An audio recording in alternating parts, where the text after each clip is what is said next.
รู้จักกันนะครับนะแล้วก็เป็นที่เคารพนับถือเราซึ่งเป็นศิษย์รุ่นหลังนั้นจึงต้องรักษาขนบธรรมเนียมแล้วก็ในสิ่งที่ท่านปฏิบัติมาจนถึงปัจจุบันนะครับนั่นก็คือเป็นปณิธานอันแรงกล้าของวัดฝายหินนะฮะที่จะพยายามทำให้ดีที่สุดนะครับในเรื่องของตามหลักพระธรรมธรรมวินัยนะฮะในส่วนของงานพระไตรปิฎกทั้งหมดทั้งมวลนะครับนะฮะก็ในวันนี้ ต้องบอกว่าเดี๋ยวอีกสักครู่หนึ่งครับนะฮะเพราะว่าที่เสียงไม่ดังเลยอันเนื่องมาจากว่าพระภิกษุสงฆ์ท่านลงอุโบสถนะครับนะฮะเพื่อเป็นการบอกพรรษาเพราะพรุ่งนี้ก็จะเป็นการภาวนาเข้าพรรษากันนะฮะก็เป็นการลงสวดปาติโมกข์นะฮะครั้งที่หนึ่งนะฮะก็จะสลับสับเปลี่ยนกันไปนะฮะส่วนงานบุญที่เราท่านเคยไป นะฮะก็จะเป็นในส่วนของธรรมสัญจรนะครับธรรมสัญจรก็ยังคงมีอยู่นะฮะทั้งในส่วนของ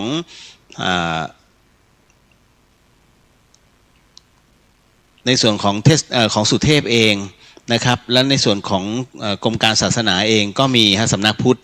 นะครับก็ยังคงเหมือนเดิมนะฮะอันนี้ต้องเรียนไว้ก่อนนะครับเอาแล้วเริ่มแล้วอาการมาแล้วอาการขจัดขัดขวางไม่ให้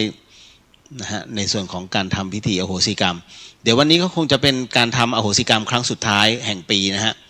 หมดจากนี้แล้วก็ปีหน้าเลยนะครับนะฮะไม่มีอีกแล้วนะฮะ ครับ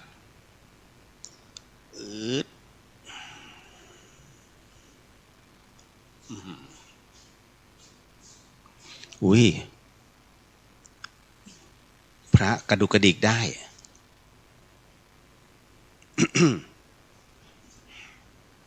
ครับ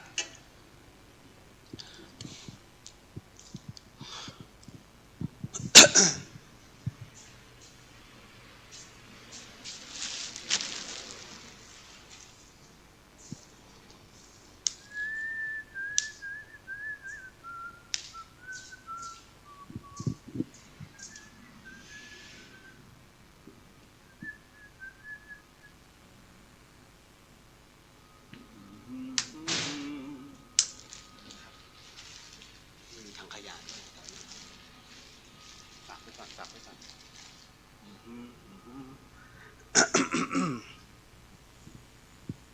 จะมีโยมาเลย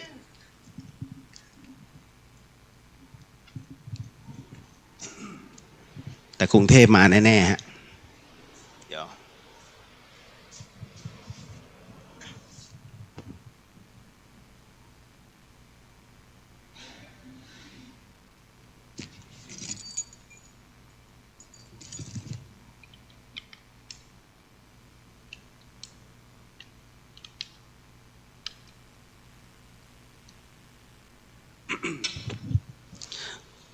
เดี๋ยวขอแจ้งกำหนดการก่อนนะครับสำหรับในวันนี้ในช่วงหัวค่ำที่กำลังจะมาถึงนะฮะก็18:30 นาทีนั้นก็จะเข้าสู่ในเรื่องของพิธีการนะครับในส่วนของการเจริญภาวนานะครับของพระภิกษุสงฆ์จะร่วมกันนะครับเพราะถือว่าเป็นอีกหนึ่งวันสำคัญทางพระพุทธศาสนานะฮะแล้วก็จากนั้นก็ จะเป็นการสวดธรรมจักรแล้วก็นั่งสมาธินะครับเอากำลังนิดนึงนะครับรับศีลแล้วก็เอาโหสิกรรมแล้วก็จากนั้นก็เป็นการเวียนเทียนนะครับ นะฮะซึ่งในวันนี้นี่เองเนี่ยฮะก็ต้องบอกว่าเดี๋ยวโชว์ไฟนะฮะโชว์ไฟของฝายหินนะฮะนำเสนอโดยหลวงพี่โยนะฮะ ครับสักครู่หนึ่ง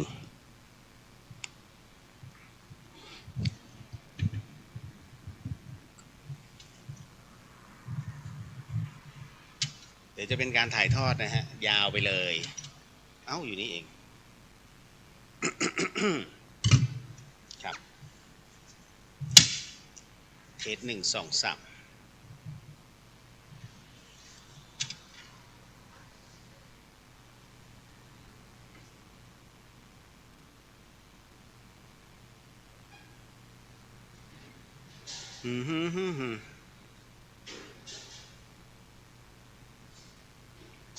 นะฮะข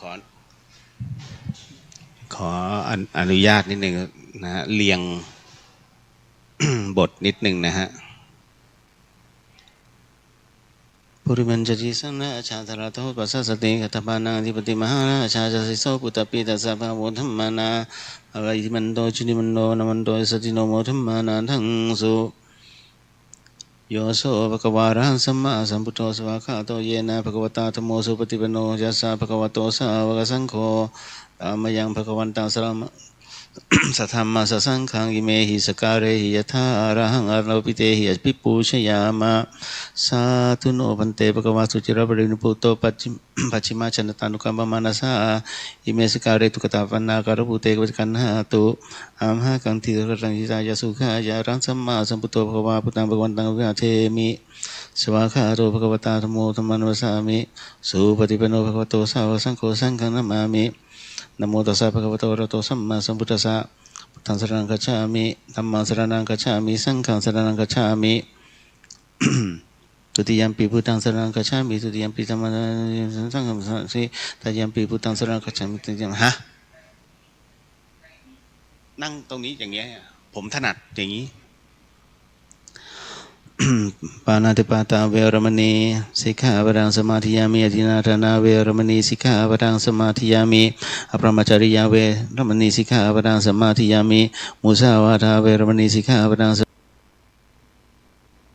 มาธิยามิสุระ สุราเมรยามชาปมาทฐานาเวรมณีสิกขาปะทังสมาธิยามิวิการโภชนาเวรมณีสิกขาปะทังสมาธิยามินาจาคีตาวริตาวิตุกตรนามาลากันดาวิเลปนาธารณามนานาภิปุสนัฏฐานาเวรมณีสิกขาปะทังสมาธิยามิอุจจาสยนามหาสยนาเวรมณีสิกขาปะทังสมาธิยามิอิมานิยตาสิกขาปะทานิสีเลนะสุขติยันติสีเลนะโภคสัมปดาสีเลนะปุญญันติตัสสมันสีลังบิโสนทะเยโอเคหมดตึดนะฮะบทสอง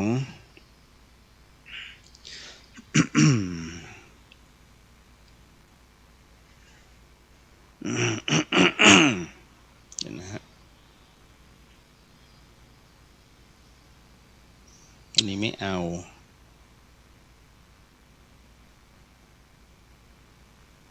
ลบ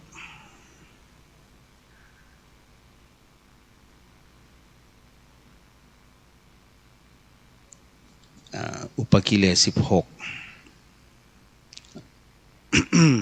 นะฮะอันนี้ในเรื่องของกิเลสปลายวัดไม่เกี่ยวอันนี้เดี๋ยวอันนี้ทิ้งก่อนฮึบ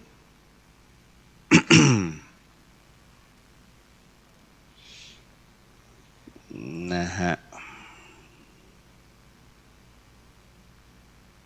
อันนี้ไม่เกี่ยวทำทิ้งไปดึงย้ายไปถังขยะ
โยมไม่มาวันนี้โยมไม่มีไม่ได้ประชาสัมพันธ์มากมาย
ส1 2 3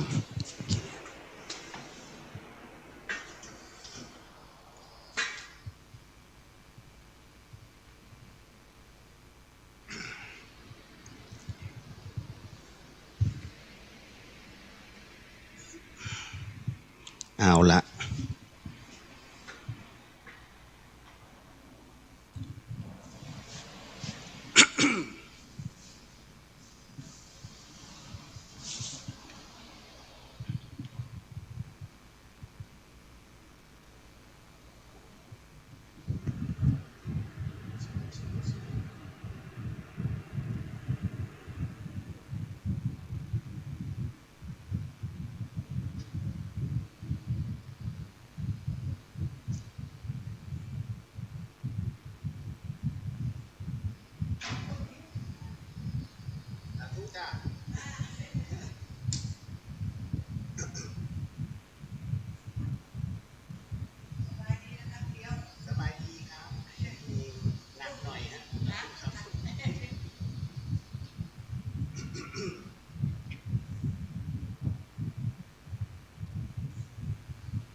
ต้องจัดเก้าอี้เองนะพี่หน่อย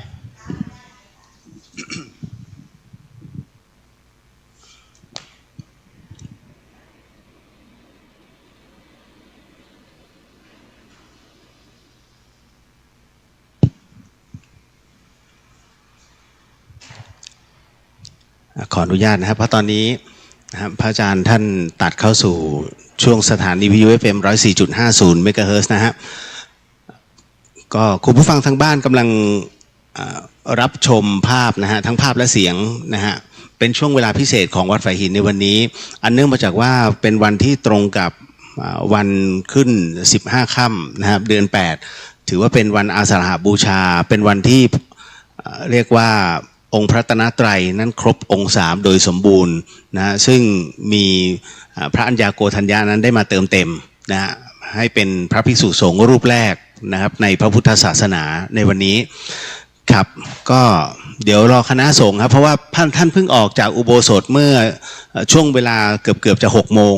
นะครับเพราะวันนี้จะเป็นการลงอุโบสถครั้งแรกของทุกๆวัดนะฮะของทุกๆวัดดังนั้นเนี่ยการไลฟ์สดจึงไม่มีนะช่วงนั้นเพราะจะเป็นการรบกวนนะครับเวลาท่านลงอุโบสถแล้วก็จะมีการให้เรียกสัมโมกันนะครับเป็นการบอกกล่าว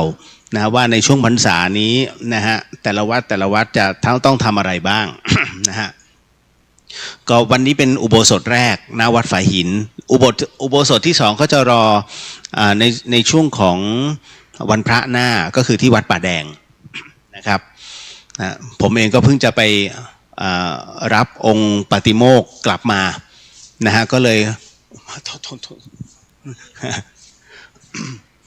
ครับก็ไปรับองค์ปฏิโมกข์เพิ่งจะกลับมาเดี๋ยววันนี้เนี่ยนะครับโดยปกติมันเป็นธรรมเนียมไปแล้วนะของวัดฝายหินแล้วก็โดยปกติในยุคแรกๆเลยการทำพิธีอโหสิกรรมเนี่ยเราจะทำที่ธรรมสถานมหาวิทยาลัยเชียงใหม่นะตอนนั้นหลวงพี่ภัสกรนั้นก็จะเป็นยุคแรกๆนะครับที่ท่านได้บอกว่าเฮ้ยงั้นก็ทำกันตรงเนี้ยนะฮะโดยมีอาจารย์แม่ชีเพียงเดือนธนสารพิพิธเนี่ยนะครับท่านก็อำนวยความสะดวกให้เพราะฉะนั้นคนที่มาในช่วงแรกๆเนี่ยค่อนข้างจะเยอะนะครับเรียกว่า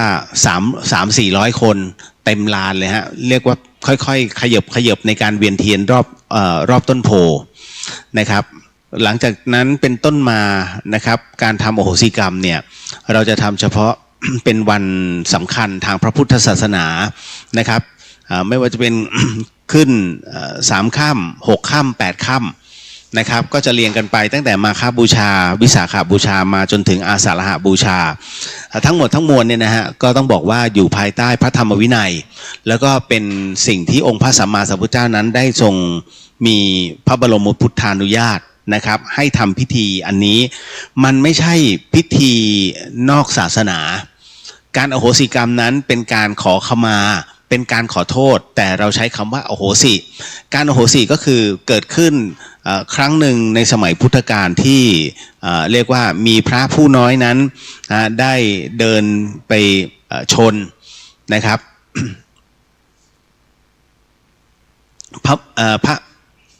พระสารีบุตร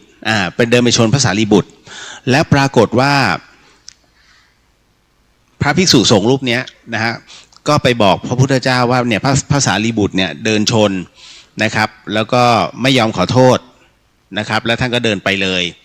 พระพุทธเจ้านั้นเนี่ยท่านจริงๆท่านมีพระญาณอย่างรู้แต่ว่าเรื่องแบบนี้เนี่ยท่านรับรู้แล้วว่าจะต้องทำยังไงต่อไปก็เลยเรียกพระสารีบุตรมาพระสารีบุตรก็เลยบอกว่าท่านไม่ได้ชนนะฮะก็จึงเรียกสืบเขาเรียกสืบหาความกัน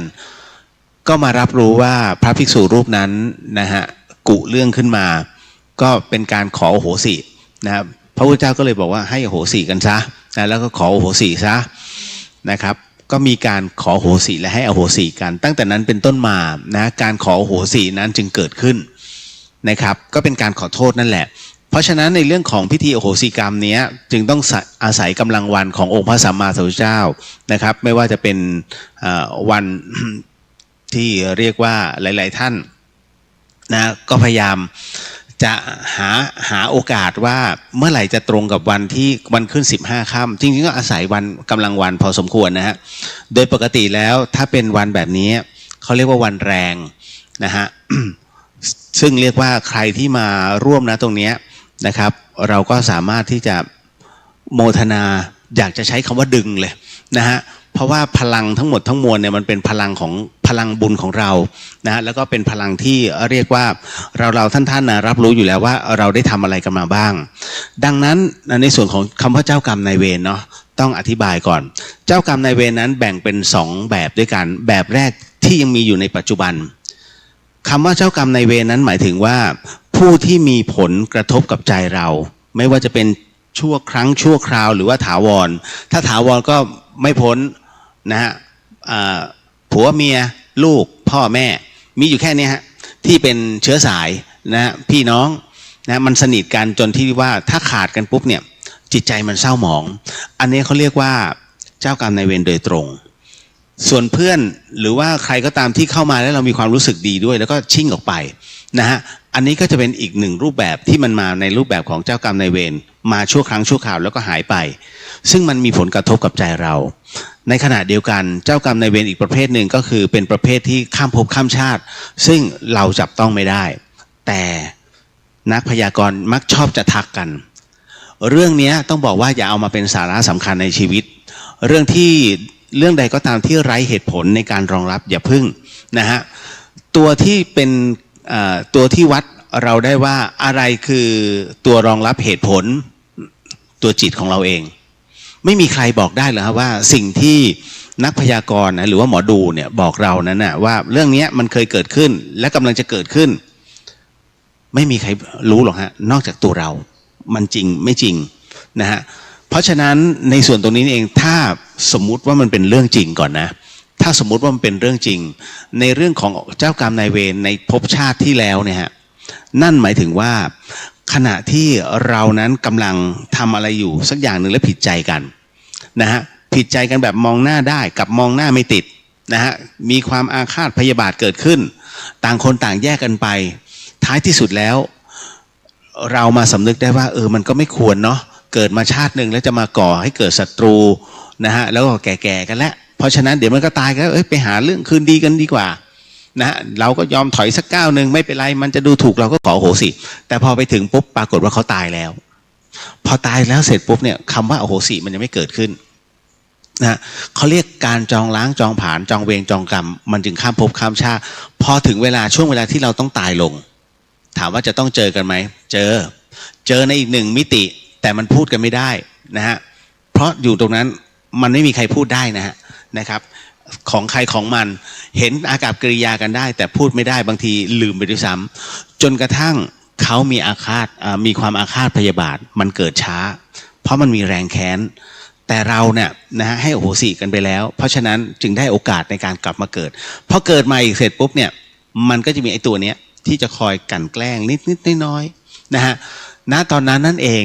อุปสรรคต่างๆที่มันเกิดขึ้นเนี่ยเขาก็เลยทักว่านี่แหละเจ้ากรรมนายเวรในชาติก่อนที่ทำนี่นู่นนั่นซึ่งบางคนก็ไม่เชื่อบางคนเชื่อแต่รู้สึกว่าเฮ้ยมันหวาดว่ะเพราะฉะนั้นเนี่ยการประกาศโอโหสิกรรมก็คือการนำเอาคำพูดของเราอันจริงใจตรงนี้ขอโหสินะฮะแล้วก็เอาตัวจิตตรงนี้ของเราที่เคยประพฤติอยู่เนี่ยฮะแล้วก็ประพฤติดีเนี่ยฮะเอาไปห่อไว้กับคำว่าโอโหสิเขาจับต้องได้ทันทีว่าไอเนี่ยจริงใจเพราะดวงจิตคือพลังงานดังนั้นเนี่ยในตัวพลังงานเนี่ยมันจะรับรู้ด้วยกันก็เหมือนอย่างที่เมื่อคืนนี้ผมอธิบายให้ฟังว่าทำไมหมาจึงกัดบางคนและไม่กัดบางคนหมาที่กัดบางคนเพราะว่าคนเนี้ยนะฮะมีเหตุปัจจัยให้เหมือนกลัวหรือว่าชอบรังแกมันมีสัญชาตญาณแต่คนเนี้ยที่มันไม่กัดและกระดิกหางใส่เพราะว่ามันรับรู้ถึงสภาวะจิตใจที่มีเมตตาของคนคนนั้นดังนั้นในส่วนตรงนี้นี่เองนะครับที่ถึงได้บอกว่าไม่ว่าคนหรือว่าสัตว์มันรับรู้ได้ด้วยสภาวะของจิตเพราะฉะนั้นวันนี้ในเรื่องของการทำอโหสิกรรมจึงต้องบอกว่าเป็นวันสุดท้ายนะครับที่เราจะมีวันดีๆแบบนี้นะด้วยกำลังวันขององค์พระสัมมาสัมพุทธเจ้านะครับที่จะมาทำให้เรานั้นนะได้ลดนะในส่วนของบาปพระเคราะห์ลงไปได้พี่เดียวไม่ใช่ผู้วิเศษอันนี้ต้องออกตัวไว้ก่อนนะครับผมไม่ใช่ผู้วิเศษแต่ในขณะเดียวกันด้วยสิ่งที่หลวงพี่ภัสกรภูริวัฒโนทิ้งไว้ให้นะฮะในเรื่องของการทำอโหสิกรรมแล้วก็ในเรื่องของการกำหนดจิตนะฮะเพื่อที่จะรับรู้แล้วก็ดึงเอาเขาเรียกว่าใช้คำว่าส่งแล้วกันส่งแล้วก็สงเคราะห์เจ้ากรรมใน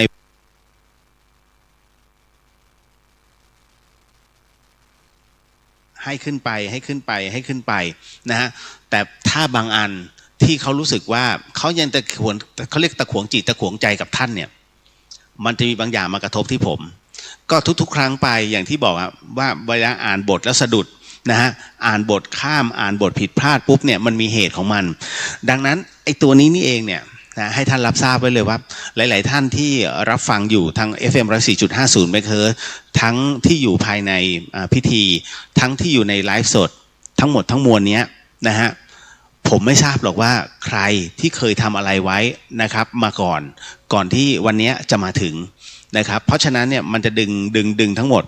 มันจะมีอยู่บางเคสที่รู้สึกว่าไม่ยอมเว้ยพอไม่ยอมเสร็จปุ๊บเนี่ยมันก็เลยมากระทบเหมือนกับคือเรื่องนี้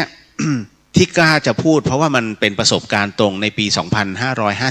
2556 ที่ผมได้มีโอกาสไปเยี่ยมข้ามภพข้ามชาติอยู่แป๊บหนึ่งนะฮะคือกล้ามเนื้อหัวใจวายฉับพลันแล้วก็ตายลงทันทีไอ้ตรงนี้นี่เองเนี่ยทำให้ผมได้มีโอกาสได้รับรู้ว่าอีกหนึ่งมิติเนี่ยมันเป็นยังไงรูปแบบมันเป็นยังไงนะฮะเพราะฉะนั้นสิ่งที่ผมทำได้คือการบอกกล่าวแต่การบอกกล่าวนั้นถามว่าเอาหลักฐานมาจากไหนได้มันยากมากครับนะฮะ จนกระทั่งเมื่อไม่นานมานี้เมื่อสัปดาห์ที่แล้วนะฮะที่มีคลิปหนึ่งของอเมริกาที่ผลิตเครื่องนะฮะแล้วเป็นแสงอัลฟาถ้าจำไม่ผิดนะไม่แน่ใจว่าเป็นอัลฟาหรือเบต้านะครับที่ยิงไปที่สวนสาธารณะแล้วปรากฏเป็นรูปของวิญญาณแล้วเขาวงไว้เลยว่าเนี่ยเป็นวิญญาณที่เกิดขึ้นพร้อมกับกล้องที่ถ่ายเรียกว่าเป็นคอนทราสต์เรียกว่าเป็นอะไรที่วางให้มันเหมือนกันนะฮะเป็นตำแหน่งเดียวกันตำแหน่งนี้ชี้ไปของจริงไม่มีคนแต่ในเครื่องที่มันสแกนเนี่ยมีเป็นรูปของพลังงานและไม่ใช่ตนเดียวนะฮะเขาบอกว่าอันตนนี้ชัดสุดแต่ด้านหลังที่อยู่ 4-5 ตนนะฮะในสวนสาธารณะนะฮะอันนั้นก็ใช่มันก็เป็นอีกหนึ่งเรื่องราวที่ค่อนข้างจะแปลกพอสมควรนะครับกับเรื่องราวแบบนี้ซึ่งโดยส่วนตัวเองแล้วเนี่ยนะฮะที่ผมไปประสบพบเจอมามันก็เป็นอย่างนั้นจริงๆนะครับดังนั้นจึงเน้นในเรื่องของสมาธิเป็นหลักเดี๋ยววันนี้ต้องขออนุญาตนะฮะขออนุญาตในส่วนของตรงที่ว่าเราท่านอาจจะต้องสมทานศีล 8กันก่อนแล้วก็มาเข้าสู่ในส่วนของการนั่งสมาธิการนั่งสมาธิของวัดฝายหินนั้นเนี่ยนะครับอาจจะต้อง ถ้าเราพระภิกษุท่าน ไม่ได้บรรยายธรรมผมก็ต้องขออนุญาตในเรื่องของเข้าสู่ในเรื่องของการบรรยายนะในส่วนของธรรมะนะสั้นๆตรงนี้เพื่อเรียกว่าทำให้จิตนะครับของทุกท่านนั้นได้เรียกว่ารวมเป็นหนึ่งนะฮะเดี๋ยววันนี้ต้องรอคณะพระภิกษุสงฆ์นะครับนะฮะมาร่วมกันสวดมนต์นะครับ นะก็ต้องบอกว่าทั้งหมดทั้งมวลนั้นนะฮะไม่ได้บังคับกันนะครับศาสนาพุทธเนี่ยจะไม่บังคับใครครั้งหนึ่งนะครับมีฝรั่งท่านหนึ่งน่ะได้มาถามว่าศาสนาพุทธนั้นดีอย่างไรนะฮะก็ต้องบอกว่า ต้องใช้คำว่าองค์พระบาทสมเด็จพระเจ้าอยู่หัวนะฮะท่านน่ะนะฮะจำได้ไหมฮะเป็นภาพของนักข่าว BBC ตอบว่าศาสนาพุทธนั้นดีอย่างไรมหาบพิตรองค์พระบาทสมเด็จพระเจ้าอยู่หัวท่านบอกว่าศาสนาพุทธนั้นน่ะมีดีจริงๆแล้วทุกศาสนานั้นมีดีในตนแต่ศาสนาพุทธของเรานั้นเนี่ย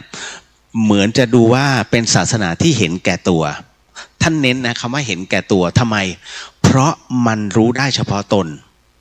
สิ่งตรงนี้นะฮะที่ผมขอขยายคำพูดนะฮะขอขยายคำพระราชดำรัสของพระองค์ท่านเนี่ยก็คือว่าสิ่งที่องค์พระสัมมาสัมพุทธเจ้า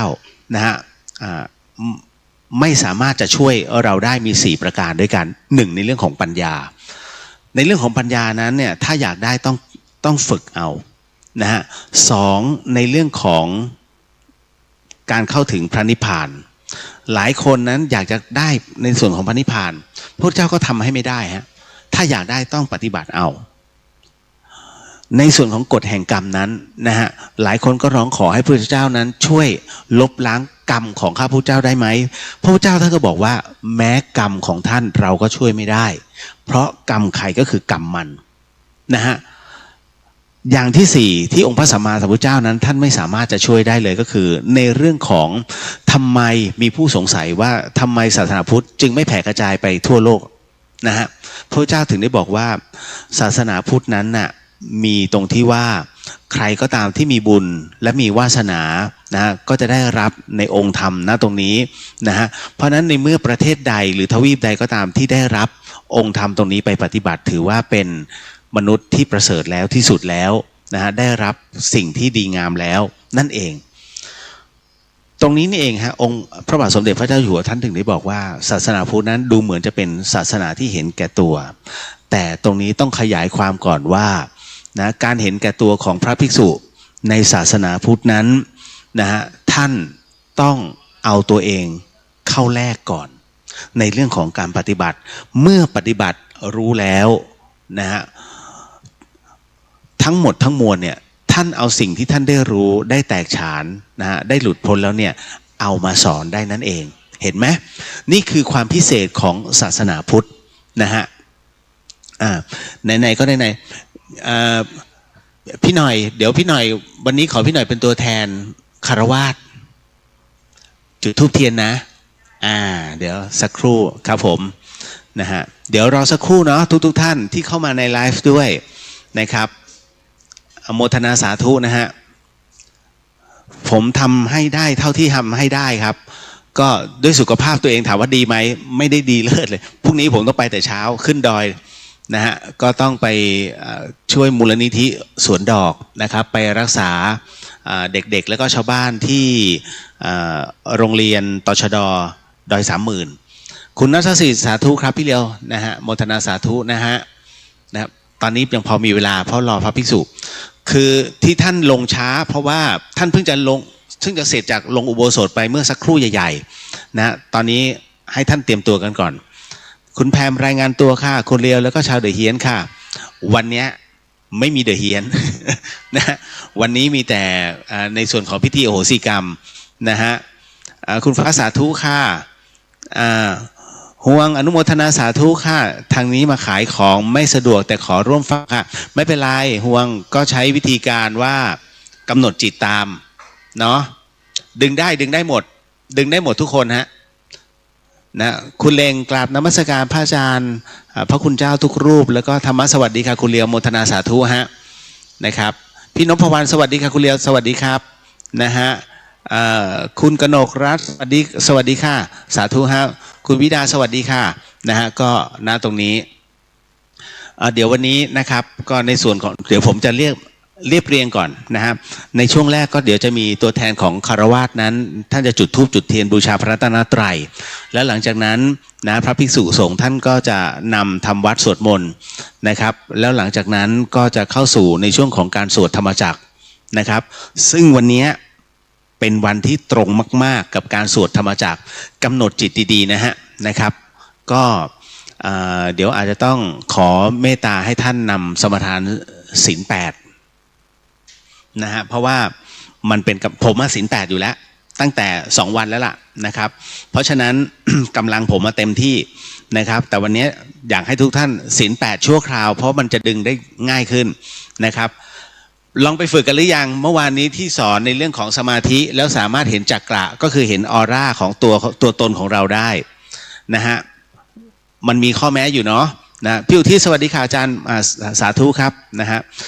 คือในเรื่องของสมาธิเนี่ยนะฮะท่านอย่าเว้นนะเพราะว่าเดี๋ยวในระยะอันใกล้นี้ก็จะได้พระปฏิบัติดีปฏิบัติชอบอีก1รูปจะมาจำอยู่ที่วัดฝายหินนะฮะล่าสุดเลยอันนี้เรียนทุกท่านไว้ด้วยนะครับท่านพระครูประหลัดท่านพระครูบุญเรืองเนาะนะฮะเป็นองค์ปาติโมกข์นะครับก็อาจจะมีโอกาสได้มาอยู่ที่วัดฝายหินนะครับแล้วก็แต่ว่าต้องสร้างกุฏิให้ท่านก่อนนะฮะองค์ที่ท่านปาติโมกข์นั่นแหละแล้วท่านเป็นพระปฏิบัติมาเรียกว่าสุดยอดที่สุดแล้วนะฮะก็เลยบอกว่าเดี๋ยวผมจะกับญาติธรรมจะร่วมกันสร้างกุฏิให้พระอาจารย์นั้นอยู่เพราะว่าท่านบอกว่ามันเป็นท่านชอบปฏิบัติท่านจะไม่ชอบความวุ่นวายดังนั้นเรื่องของข้อวัดทั้งหมดทั้งมวลท่านไม่ขอยุ่งเกี่ยวแต่จะขอปฏิบัติแล้วก็ท่านก็จะมาสอนในเรื่องของสมาธิ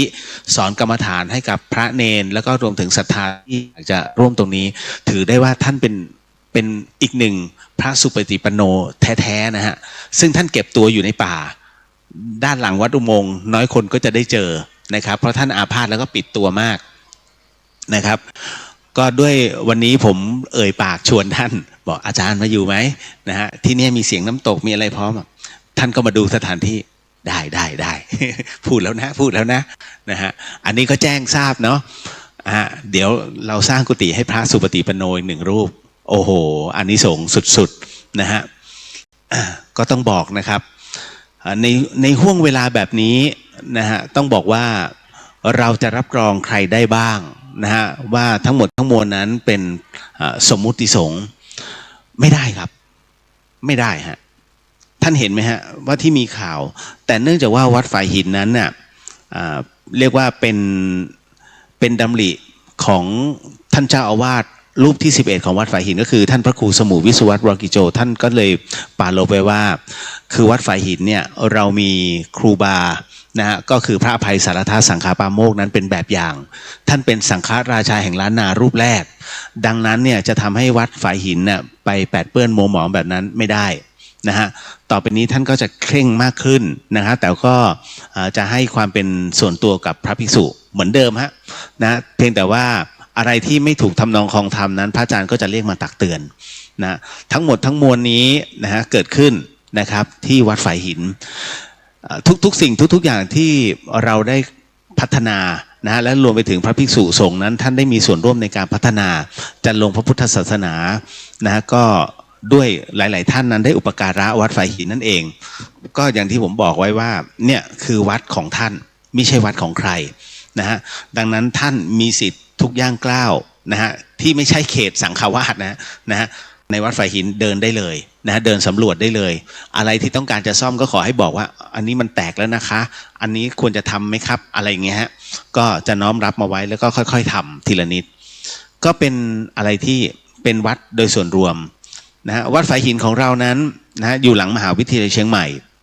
แล้วก็รวมไปถึงในส่วนของธรรมสถานมหาวิทยาลัยเชียงใหม่เช่นกันซึ่งเมื่อก่อนนี้ก็คือเป็นที่เรียกว่าพิจารณาธรรมแล้วก็เป็นที่หลวงพี่ภัสกรภูริวัฒโนนั้นน่ะใช้ในการแสดงธรรมแล้วก็สอนธรรมะนะฮะในคอร์สกวดวิชาพุทธวิปัสสนากรรมฐานเป็นประจำนะฮะก็ถือได้ว่า ท่านให้ข้อธรรมไว้เยอะมากผมเองก็ได้รับอานิสงส์จากหลวงพี่นั่นแหละนะฮะที่หลายๆท่านได้รู้จักนะครับก็มันจะทำเสียไม่ได้เลยนะฮะยกเว้นว่าเสมอตัวกับทำให้มันดีขึ้นแค่นั้นเลยนั่นคือสิ่งที่ผมรับรู้ได้นะตอนนี้นะฮะเพราะฉะนั้นทุกการกระทำเนี่ยนะฮะมันอยู่ในสายตาญาติธรรมทั้งหมดทั้งมวลบัดนี้ธรรมสถานนะฮะเมื่อหลวงพี่ภัสกรก่อตั้งขึ้นมาแบบใดปัจจุบันนะฮะธรรมสถานก็ยังคงดำเนินการแบบนั้นและพยายามจะพัฒนานะฮะให้เป็นไปตามแขนงต่างๆอย่างที่พระอาจารย์ภัสกรนั้นท่านได้คาดหวังเอาไว้ก็ณตรงนี้ท่านก็จะมีท่านพระครูสมุธีรเชษฐ์นะหรือว่าท่านอาจารย์โอปอนั้นเป็นผู้อำนวยการอยู่เช่นกันนะฮะคุณกำลังฟังเสียงตรงนี้เนี่ยผ่าน 104.50 เมกะเฮิรตซ์สถานีวิทยุพระพุทธศาสนาแห่งชาติและสังคมนะฮะออกอากาศหน้าวัดฝายหินนะฮะพี่สุบอกว่าไม่ได้ยินเสียงเอาแล้วเทสได้ยินไหมฮะได้ยินเสียงไหมครับพี่กล้องนี้ได้ยินเสียงไหมตายแล้วถ้าไม่ได้ยินเสียงเรื่องใหญ่เลยเนี่ยห่วงได้ยินเสียงไหมเอ่ยนะฮะคุณเล็งได้ยินเสียงไหมฮะป้าแก้วได้ยินเสียงไหมได้ยินเนาะอ๋อโอเคไม่ผมก็ตกใจนะพอดีพี่สุกัญญาอันนี้พี่สุกัญญาจากอยุธยานะฮะโมทนาสาธุเดี๋ยวรอพ่อแม่ครูบาอาจารย์นะฮะก็เอาจริงๆตอนนี้ผมก็ยังงงๆว่าพระภิกษุของวัดฝายหินนั้นมีกี่รูป15ป่ะหลวงพี่ฮะ16นะฮะครับนะฮะเข้าไหมฮะ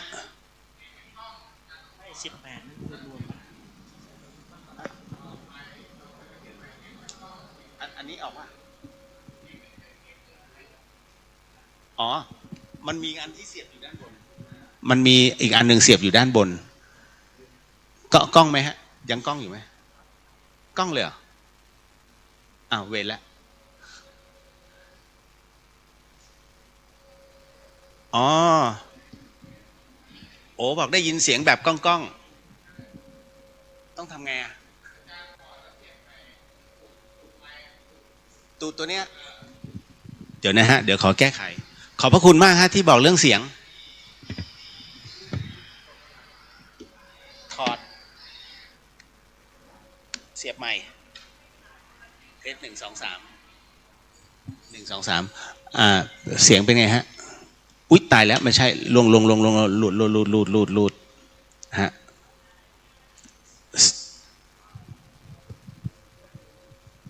ได้ไหม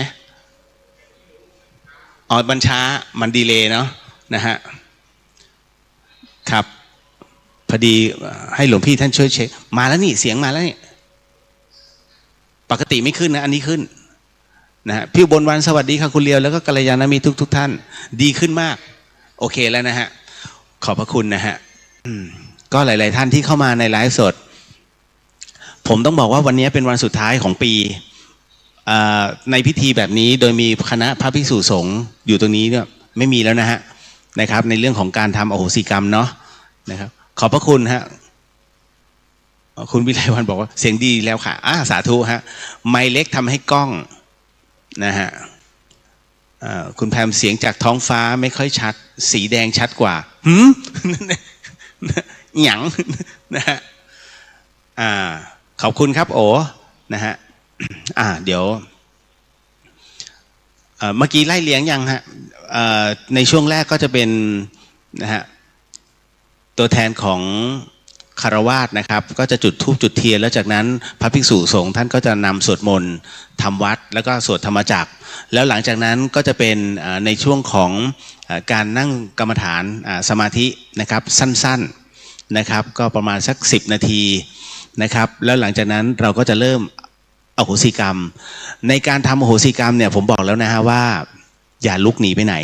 ในช่วงที่ทำเนี่ย ผมไม่สามารถจะดึงเขาเรียกว่าดึงกำลังเจ้ากรรมนายเวรของแต่ละท่านเนี่ยนะฮะว่าในขณะที่ท่านเคลื่อนไหวอย่าลุกหนีไปนะในช่วงที่ทำเนี่ยผมไม่สามารถช่วงนิดนึงให้ท่านไปเข้าห้องน้ำดึงแล้วหลังจากนั้นพอทำอโหสิกรรมเขาเรียกว่าดึงกำลังเสร็จเจ้ากรรมนายเวรของแต่ละท่านเนี่ยนะครับ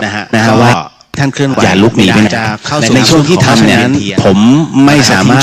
จะให้ท่านไปเข้าห้องน้ำดึงแล้วหลังจากนั้นพอทำอโหสิกรรมเขาเรียกว่าดึงกำลังเสร็จเจ้ากรรมนายเวรของแต่ละท่านเนี่ยเนาะนะครับว่าท่านเคลื่อนไหวอย่าลุกหนีจะในช่วงที่ทำเนี่ยผมไม่สามารถจะให้ท่านไปเข้าห้องน้ำดึงแล้วหลังจากนั้นพอทำอโหสิกรรมเรียกว่าดึงกำลังเสร็จเจ้ากรรมนายเวรของแต่ละท่านเนี่ยเนาะนะครับว่าท่านเคลื่อนไหวอย่าลุกหนีจะในช่วงที่ทำเนี่ยพอวัดฝ่ายหินได้มีโอกาสนะตรงนี้นะก็ถือว่าผมแกะถุงมาเพิ่งจะแกะถุงมายังเปียกอยู่เลยนะฮะเอาเลยไหมฮะนะฮะหรือว่ารอพระอาจารย์เอาเริ่มก่อนเลยนะครับฮะเริ่มได้เลยทำวัดเย็นกันไปก่อนเดี๋ยวให้โยมจุดธูปเทียนก่อนนะพิธีการอันนิดหนึ่งนะครับขอ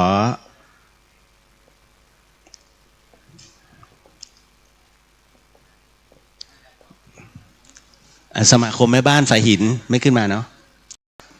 เดี๋ยวขออนุญาตนะครับในลำดับแรกพี่หน่อยฮะขอเชิญพี่หน่อยฮะครับจุดธูปจุดเทียนบูชาพระรัตนตรัยนะครับ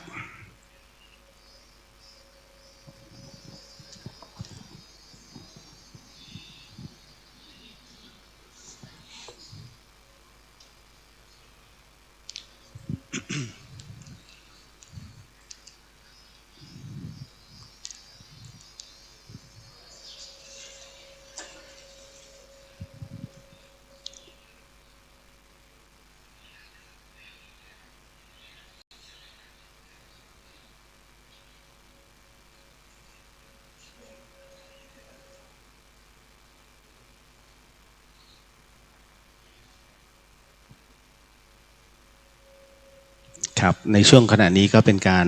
จุดธูปจุดเทียนนะครับโดยตัวแทนของฝ่ายคฤหัสถ์นะครับและเดี๋ยวจะเริ่มเข้าสู่การสวดมนต์ทำวัดเย็นด้วยคณะสงฆ์นะฮะของวัดฝ่ายหินครับ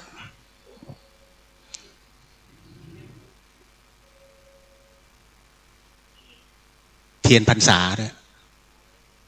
ใหญ่ไปไหมหลวงพี่ นะฮะครับในลำดับต่อไปพี่หน่อยอย่าเพิ่งดับเทียนนะฮะเอามาจุดเทียนพรรษาครับคือโดยปกติในสมัยก่อนเนี่ยต้องบอกว่าเรายังไม่มีไฟฟ้าเทียนพรรษาจึงเป็นอีกหนึ่งอันนะฮะที่เป็นสัญลักษณ์ว่าเมื่อถ้าเราอยู่ในกลางโต้งนะฮะก็จะเห็นว่าอ๋อที่นี่เนาะมีพระท่านอยู่นะฮะพอรุ่งเช้าพวกท่านก็จะดับพอพระอาทิตย์ตกดินก็จะจุดใหม่ทั้งพรรษานะจะเป็นอย่างนี้แต่ปัจจุบันก็นะฮะมีแสงไฟกันแล้วนะครับเอาละฮะก็เป็นที่เรียบร้อยก็ขอนิมนต์นะครับพระอาจารย์ทั้งหมดทั้งมวลนะครับโอ้มาแล้วหลวงพี่เอื้อสาธุอันนี้1 ใน 2รูปที่เดินด้วยเท้านะครับไปอินโดนีเซียนะครับไม่มีตังค่าเครื่องครับฮะครับจาริกสวดมนต์นะครับฮัลโหลได้เวลาทำวัดเย็นเนาะเปิดหนังสือเล่มชมพูเนาะไปที่หน้า35เริ่มแต่เริ่มต้นอรหังสัมมากันก่อนแล้วกันเนาะกราบพระกันก่อนนะกราบ1กราบ2กราบ3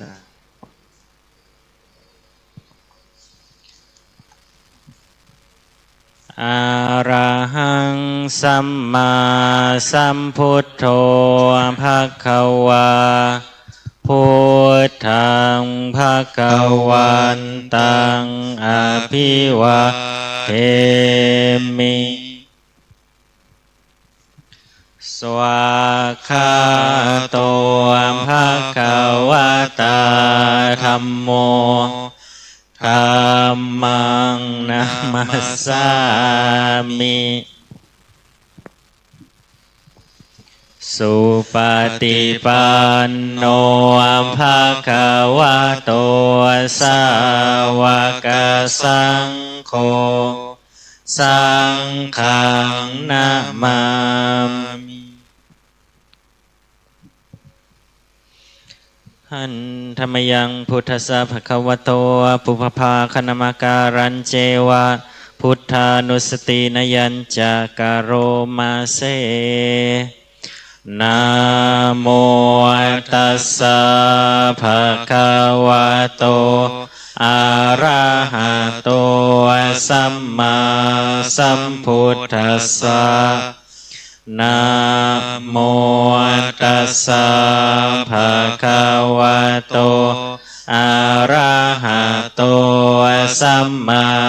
สัมพุทธัสสะนะโมตัสสะภะคะวะโตอะระหะโตสัมมาสัมพุทธัสสะตังโฆปะนะภะคะวันตังเอวังกัลยาโนกิตติสัทโธอัพพุคโตอิติปิโสภะคะวะอะระหังสัมมาสัมพุทโธวิชาจารณะสัมปันโนสุขโตโลกวิทูอนุตตโรปุริสธรรมมัสสารทิสันทาเทวมนุสานังพุทโธภควาติหันธรรมยังพุทธาภิกขิติงกโรมาเสพุทธวาระหันตวารตาภิกขุนาภิยุตโตสุทธาภิยานการุณาหิสมาคตโตโพเท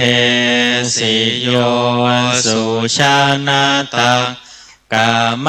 ลังวาสุโรวั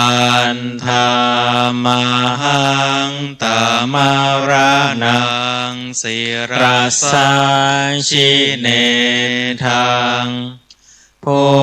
ทโธโยสัพพปานินังสารนังเขมามุตตมังปัฏฐมานุสติทานังวันธามิตังสิเรนะหังพุทธัสสะหันสมิทาโสวะพุทโธเมสามิกิสโรทุโททุกขัสสะขาตา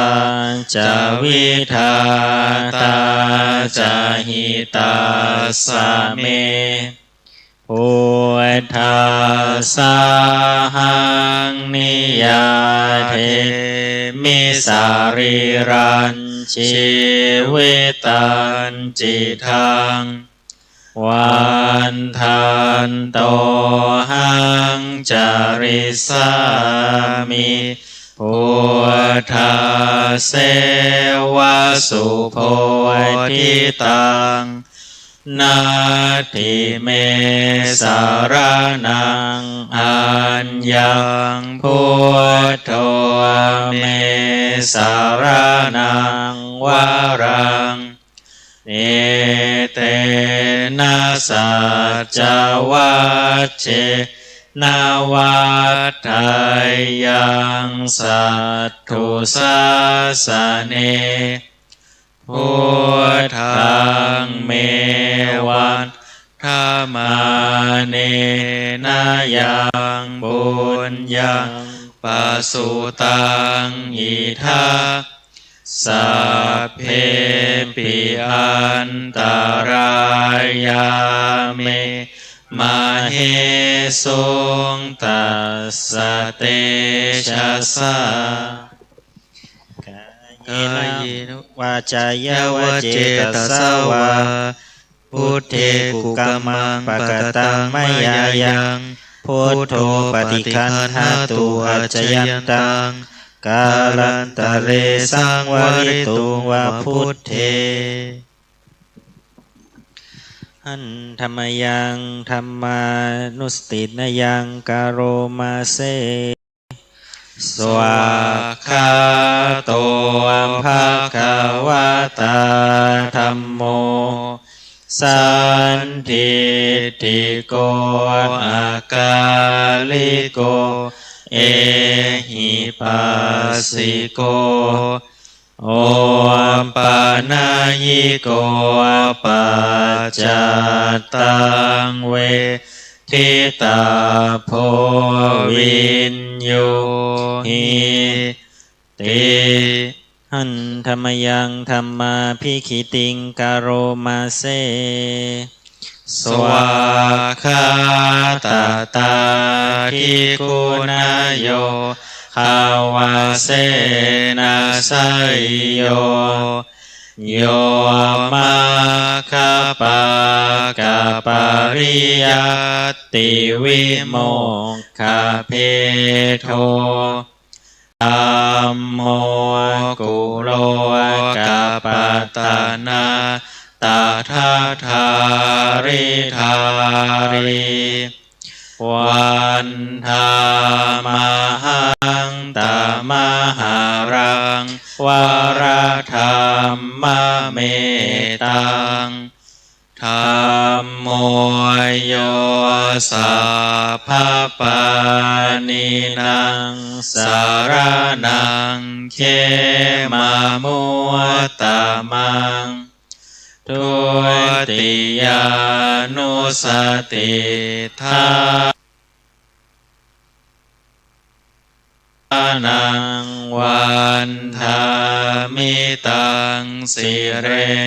นะหังธัมมันสาหัสสมิทาโสวะธัมโม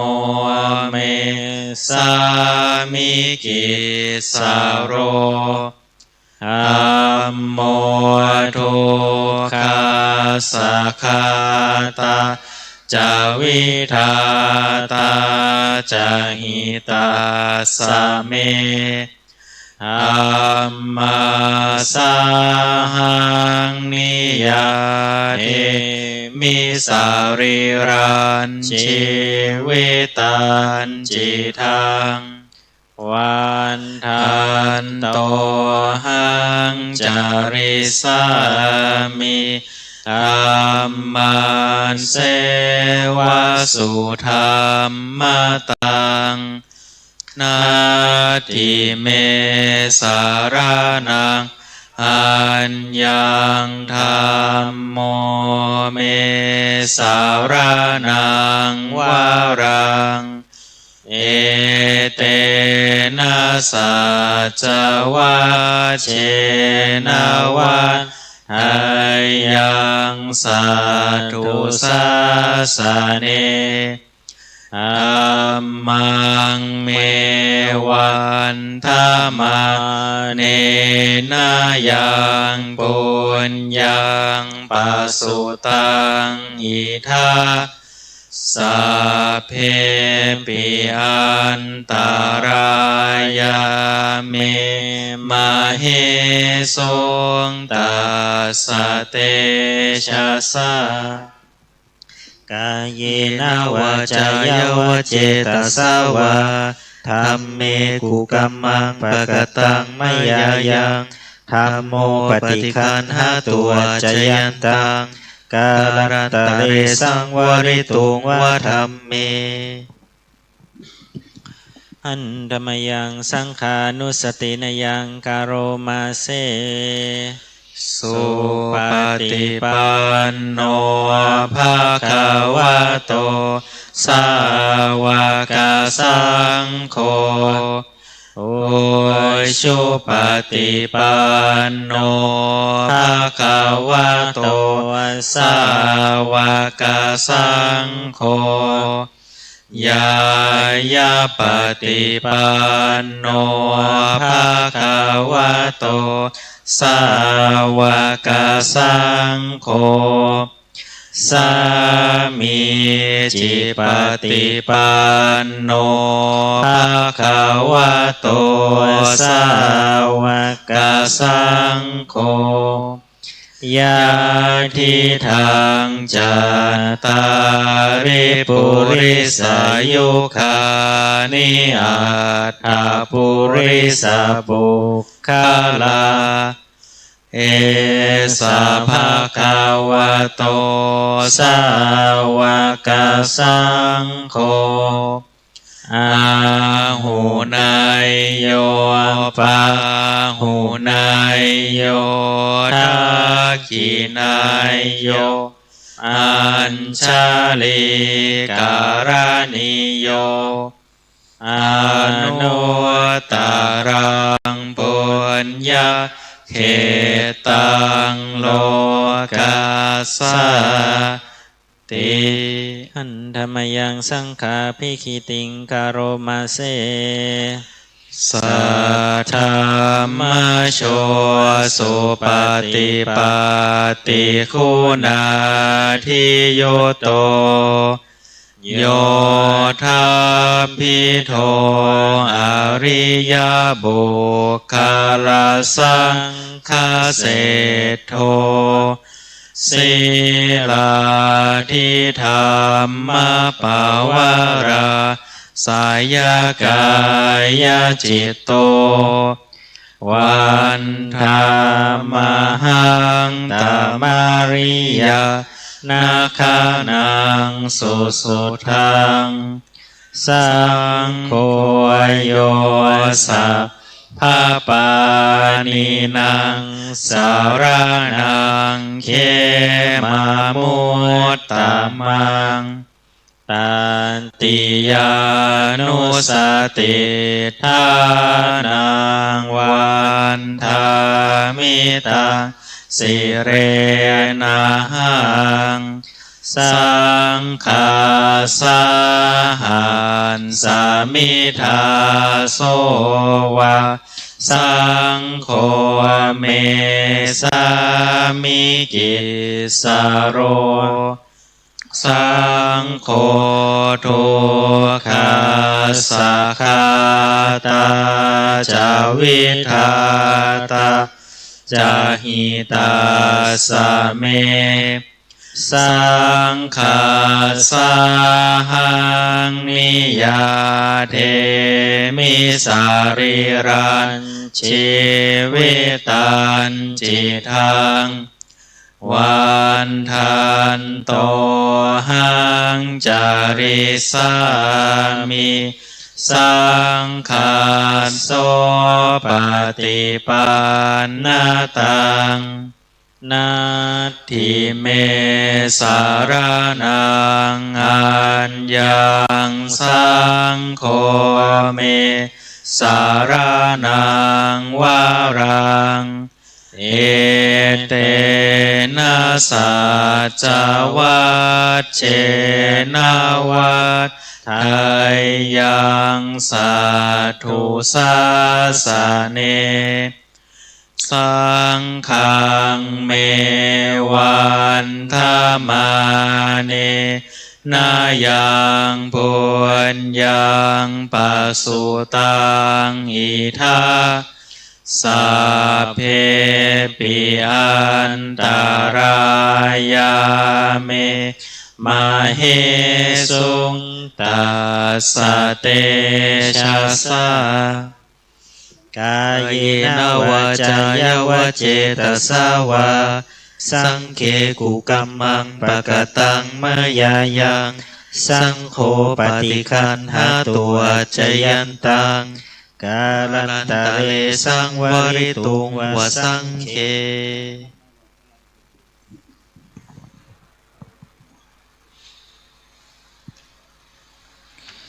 หันธรรมยังอติตาปัจเจเวคณาปาทังพนามาเสอาชามายาปัจเจเวคิตาวายังจีวารังปริพุตัง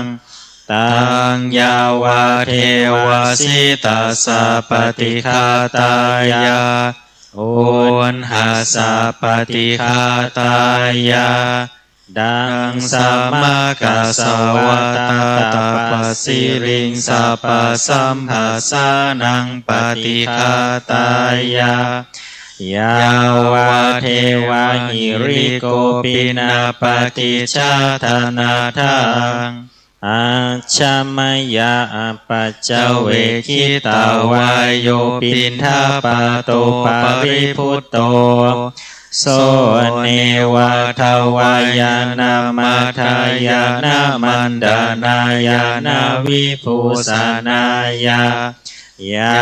วาเทวาหิมาสกายาสาธิติยายาปนายาวิหิงสุปารติยาพระมจาริยานุคาหายาอิติปุรานันจะเวทานังปฏิหังคามินาวันจะเวทานานาอุปาเทสามิยาตราจะเมภาวิสติอนาวาจตาจะภาสุวิหารโรจติอาชามายาปัจเจเวคิตาวายังเสนาสนังปริพุตตังอังยาวาเทวาสิตาสะปฏิฆาตายาอุณหาสะปฏิฆาตายาดังสัมมากัสสวะตาตปัสสิริงสัพพสัมภาสานังปฏิฆาตายา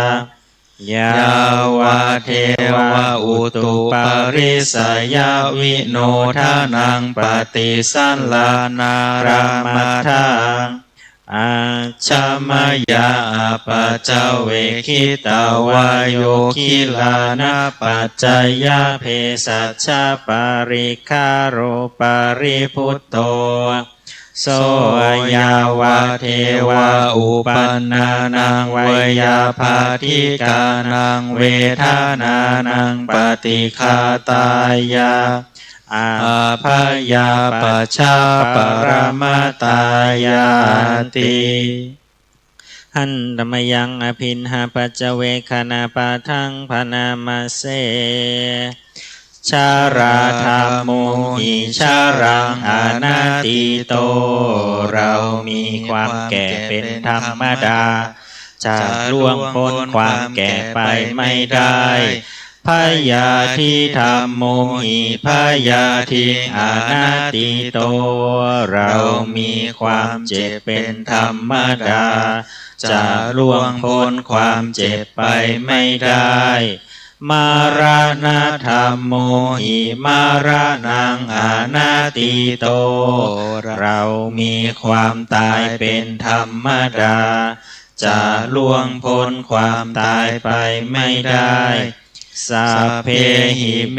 ปิเยหิมานาเปหินานาภาโววินาภาโว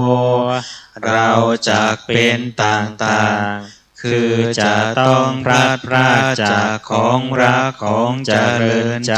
ทั้งสิ้นไปกัมมาสโกมิกัมมาทายาโทกัมมาโยนิกัมมาปฏิสัมมปฏิสารโนเรามีกรรมเป็นของตน มีกรรมเป็นผู้ให้ผลมีกรรมเป็นแดนเกิดมีกรรมเป็นผู้ติดตามมีกรรมเป็นที่พึ่งอาศัยยังกรรมังการิสามีกัลยาณังวาปาปะกังวาตาสะทายาโทภาวิสามีเราทำกรรมใดไว้เป็นบุญหรือเป็นบาปเราจะเป็นทายาทคือจะต้องได้รับผลของกรรมนั้นไปเปิดธรรมจักรกับปวัตตนสูตร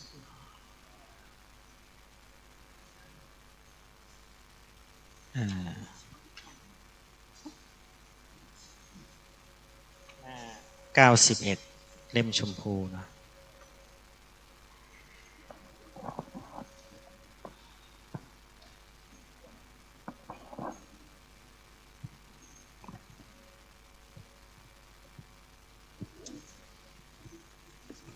อนุตตรังอภิสัมโพธิงสัมพุชิตวา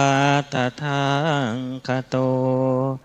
ปัฏมังยังอเทเสสิธัมมจักกังอนุตตรังสัมมาเทวาปวัตเตนโตโลเกอัปปติวัตติยังยัตถาคาตาอุโภอันตาปฏิปติ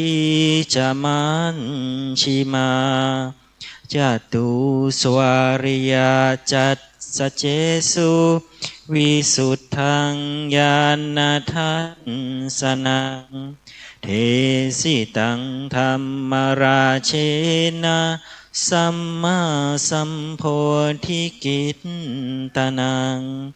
นาเมนาวิสุตตังสุตังธัมมจักกัมปวัตตนังไวยากรณปาเทนะสังคีตันตัมภนามาเสเอวัมเมสุตังเอ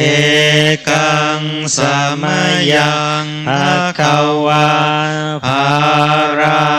ณสิยังวิหารติอิสิปตาเนมิคทาเยตราตราโคภควาปัญจวัคคีเยภิกขุอามันเตสิทเวเมภิกขเวอันตาปาภชิเตนานาเสวิตาพายโยจายังกาเมสุกัมมสุขันลิกานุโยโคหิโนคัมโมปทุนชานิโกอนาริโยอนาถสันหิโตโยจายังอัตตกิลมัฏฐานุโยโคทุกโขอนาริโยอนาถสั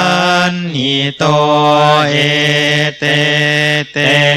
ภิกขเวอุโภอันเตอนุปาคัมมามันชิมาปฏิปทาตถาคเตนะอภิสัมพุทธาจักขุการณีญาณการณีอุปสัมมายะอภิญญายาสัมโพธายานิพพา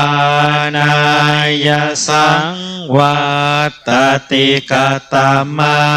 จาสาภิกขเวมัชฌ ชิมาปฏิปทาตถาคเตนะอภิสัมพุทธาจักขุการณีญาณการณีอุปสัมมายาภินญายาสัมโพธายานิพพานายาสังวาตติอายะเมวะอริโยอาทังคิโกมัคโคสัยยาทิทังสัมมาทิฏฐิสัมมาสังกัปโปสัมมาวาจาสัมมากัมมันโตสัมมาอาชิวสัมมาวายาโมสัมมาสติสัมมาสมาธิอายังโคสาภิกขเว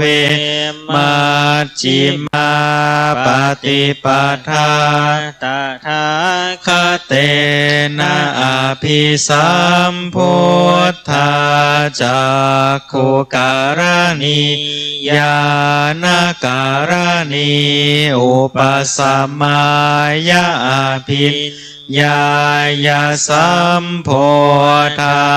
ยานิพพานายาสังวาตติทังโค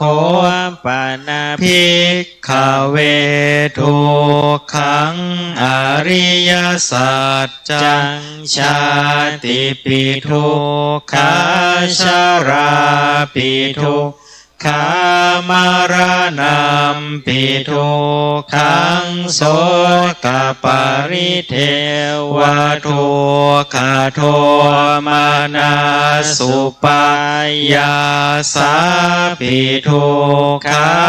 อัปปิเยหิสัมปโยโกทุกโคปิเยหิวิปปโยโคทุกโคยัมปิชังนาลภติตามปิทุกขสังขิเตนะปัญจุปาทานาขันธาทุกขาอิทังโคปนาภิกขเวทุกขสมุทัยโยอริยสัจจังญายังตัณหาโปโนมภาวิกานันทิราคะสหคตาตันตราตราพินันทินิสัยยาทิทางกามตัณหาภาวะตัณหาวิภาวะตัณหา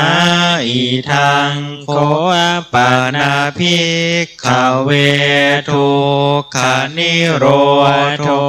อริยสัจจังโยตัสสะเยวะตัณหายาเสสะวิราคะนิโรธจาโคปฏินิสสะโค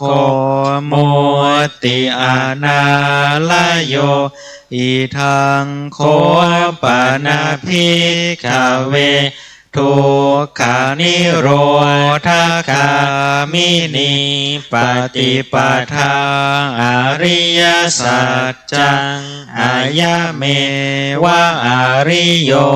อัตถังคิโกมัคโคสัยยาทิหังสัมมาทิฏฐิสัมมาสังกัปโปสัมมาวาจาสัมมากัมมันโตสัมมาอาชิวสัมมาวายาโมสัมมาสติสัมมา สมาธิทังทุกขังอริยสัจจันติเมภิกขเวบุพเพอนันโนสุเตสุธัมเมสุจักขุงอุทัปปาทิญาณังอุทัปปาทิปัญญาอุทัปปาทิวิชชาอุทัปปาทิอาโลโกอุทัปปาทิตังโคปนิทังทุกขังอริยสัจจังปริญญายันติเมภิกขเวบุพเพอนันโนสุเตสุธัมเมสุจักขุงอุทัปปาทิญาณังอุทัปปา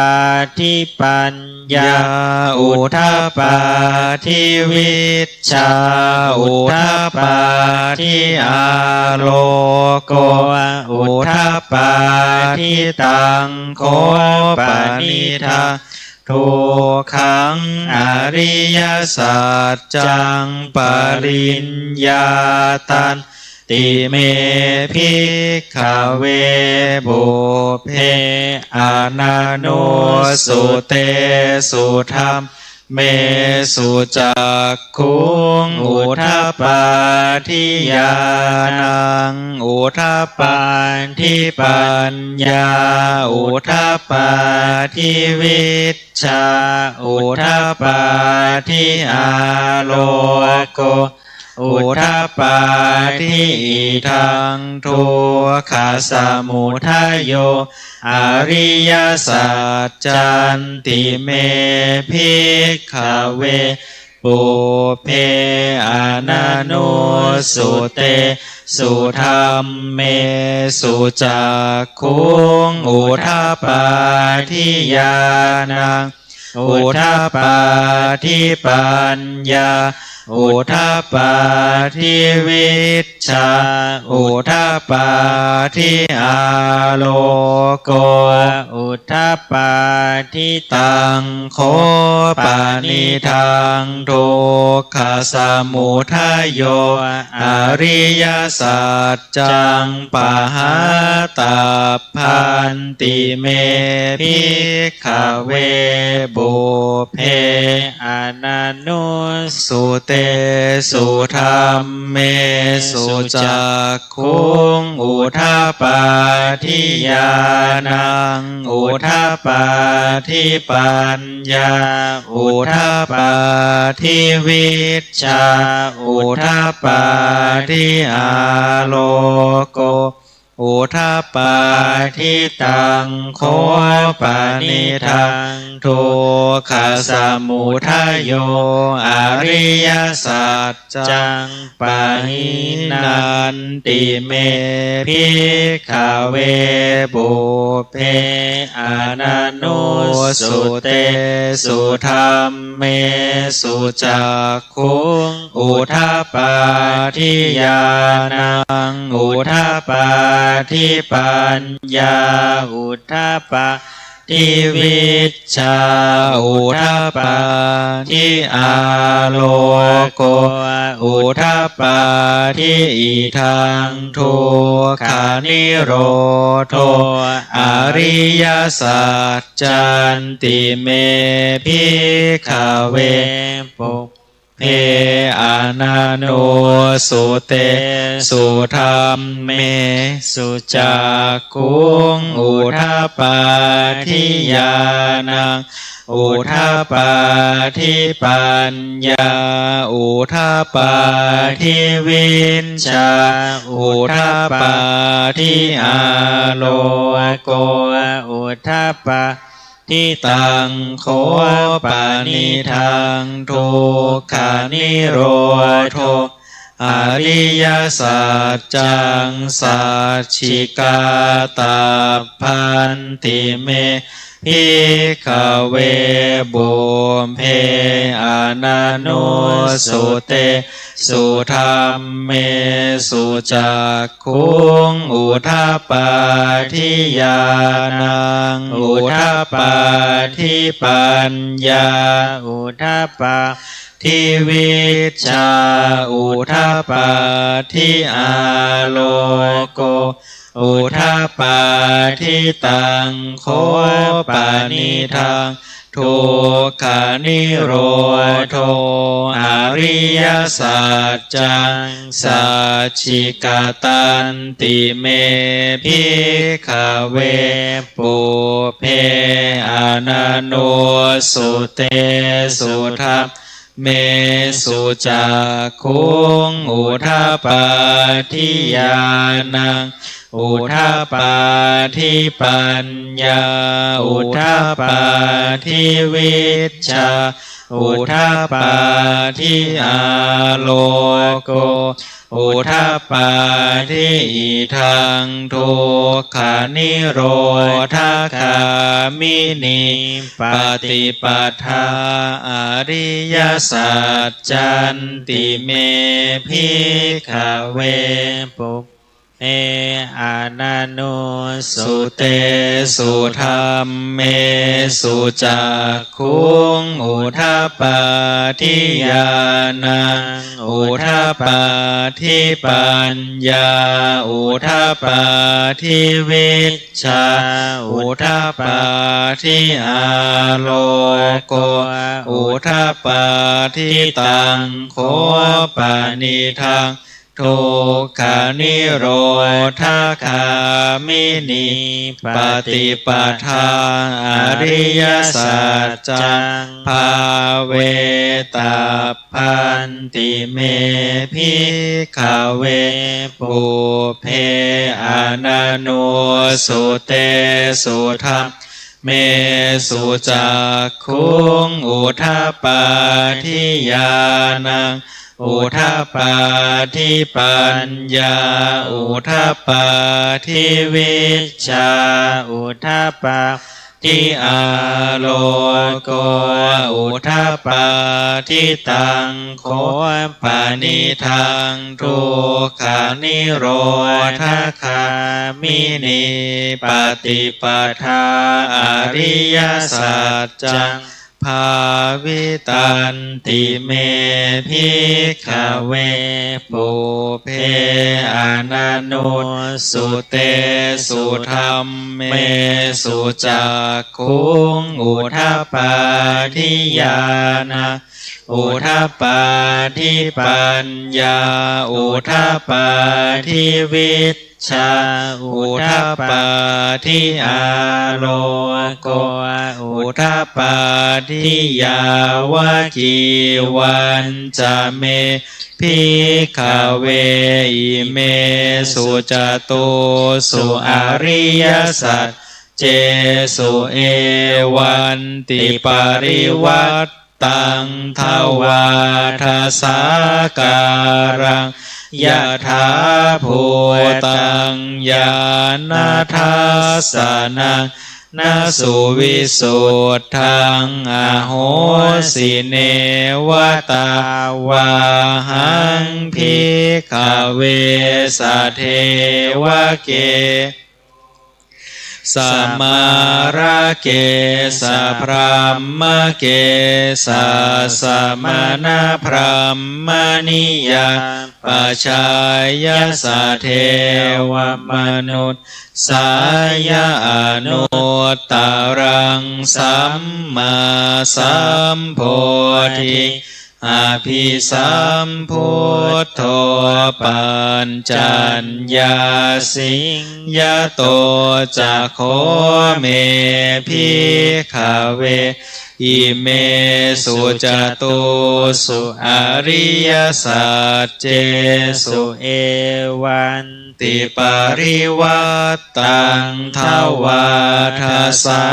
การังยะถาภูตัง ญาณทัสสานังสุวิสุทธังอโหสิอาทาหังภิกขเวสเทวะเก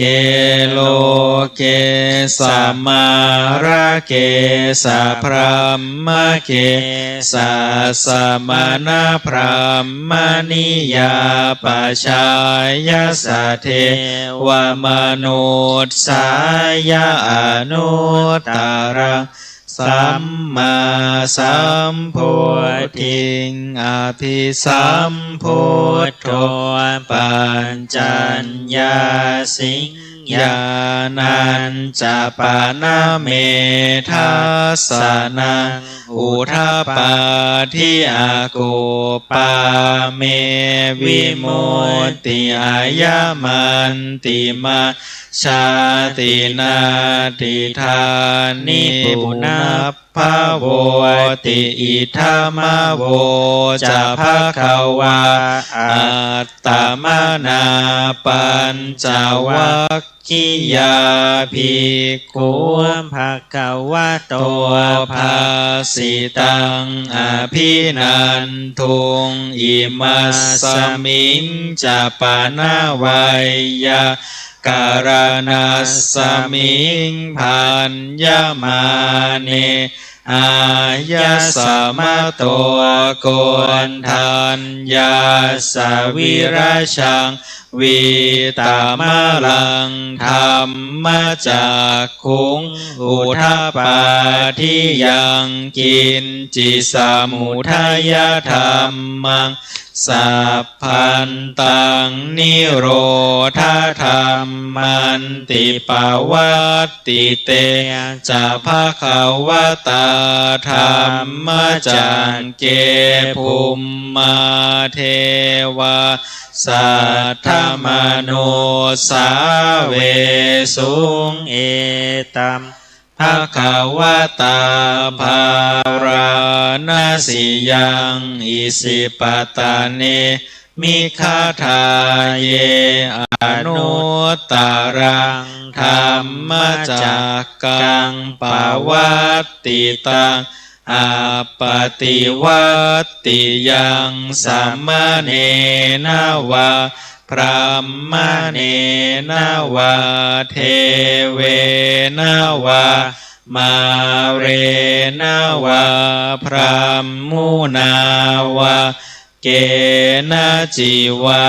โลกัสสมินติภูมิมานังเทวานังสัทธังสุตตวา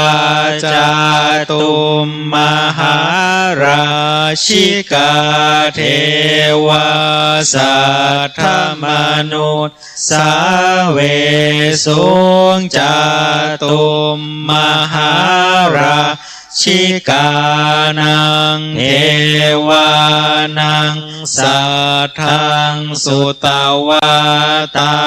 วติงสาเทวาสัทธมนุ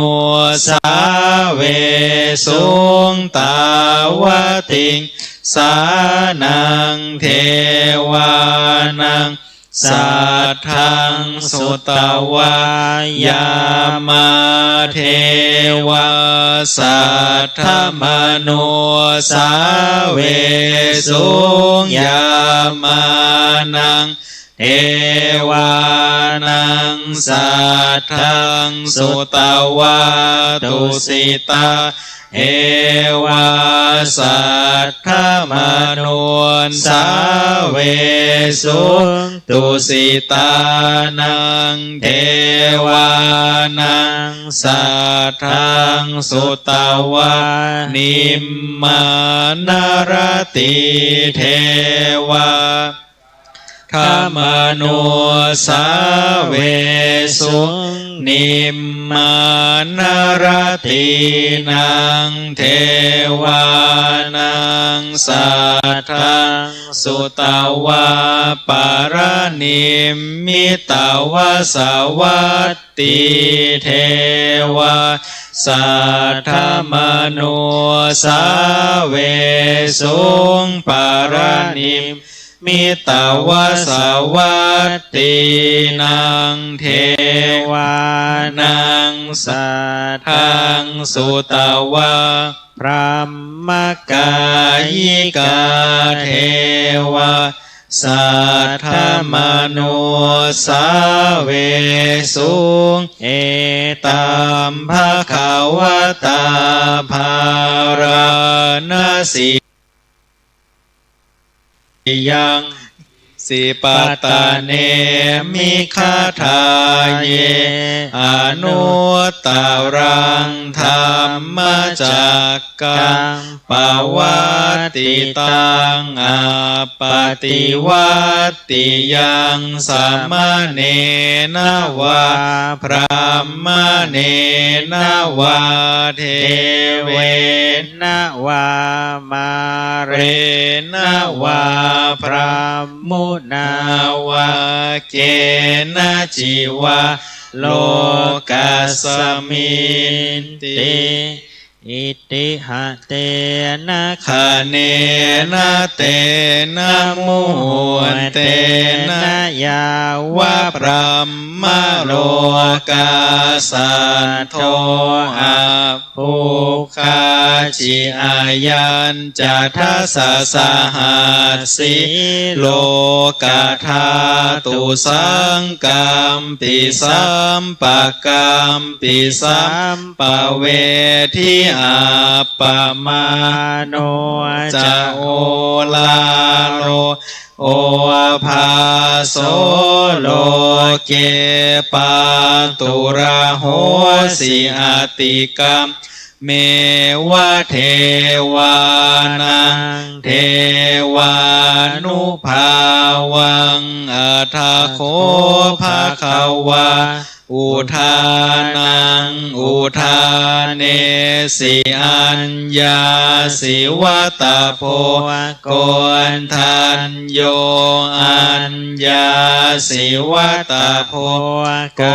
นทันโยติอิติหิทังอายะสามะโตโกนทันยันสะอัญญาโกนทันโยตาเววะนามังอาโหสิติหน้า40กวดน้ำหันธรรมยังอุทิศนาทิฏฐานาคาทายโยพนามาเสอิ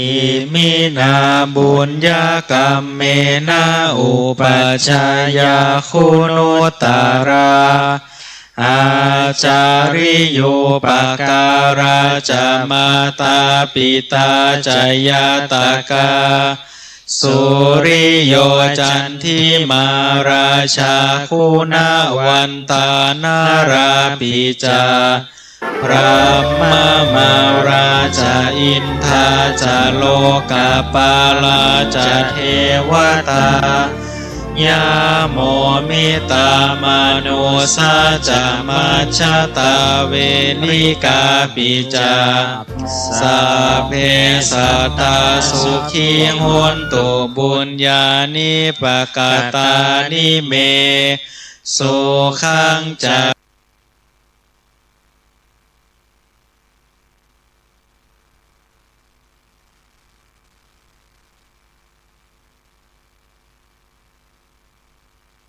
ติวิทันเทนตุขีปังปะเปทาวมะตังอิมินาบุญญากรรมเมนาอิมินาอุทิเสนาจาขีปะหังสุระเพเจวาตันหูปาทานาเชทานังเยสันตาเนหินาธรรมายาวานิพานาโตมะมังนาสันตุสัพพะทาเยวายาทาชาโตภาเวภาเวโอชุ จิตังสติปัญญาสันเลโคบริยามหีนามาราราพันตุโนกาสังกาตุนจาวิริเยสุเมพุทธาทิปาวาโรนาโทธัมโมนาโทวารุตาโมนาโทปัจเจกพุทโธจะสังโฆนาโทตาโรมะมังเตโสตมานุภาเวนะมาโรกาสังลาพันตุมา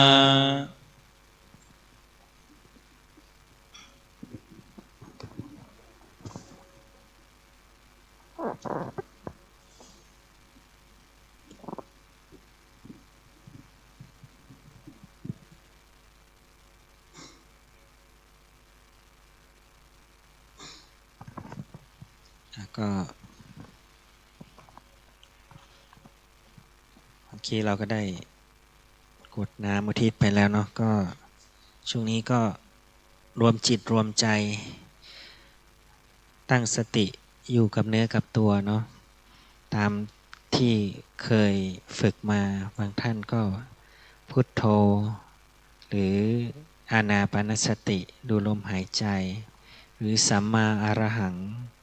ตามแต่จริตตามเวลาพอสมควรเนาะ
สมควรแก่เวลา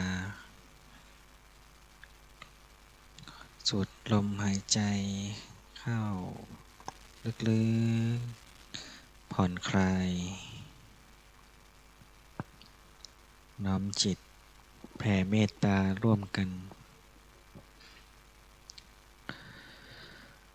สัพเพสัตตาสัตว์ทั้งหลายที่เป็นเพื่อนทุกข์เกิดแก่เจ็บตายด้วยกันทั้งหมดทั้งสิ้นอาเวราจงเป็นสุขเถิดอย่าได้มีเวรแก่กันและกันเลยอาพยาปัชชาจงเป็นสุขเถิดอย่าได้เบียดเบียนซึ่งกันและกันเลยอานิฆาจงเป็นสุขเถิดอย่าได้มีความทุกข์กายทุกข์ใจเลยสุขีอัตตานังปริหารันตุจงมีความสุขกายสุขใจรักษาตนให้พ้นจากทุกข์ภัยทั้งสิ้นเถิดท่านทั้งหลายที่ท่านได้ทุกข์ขอ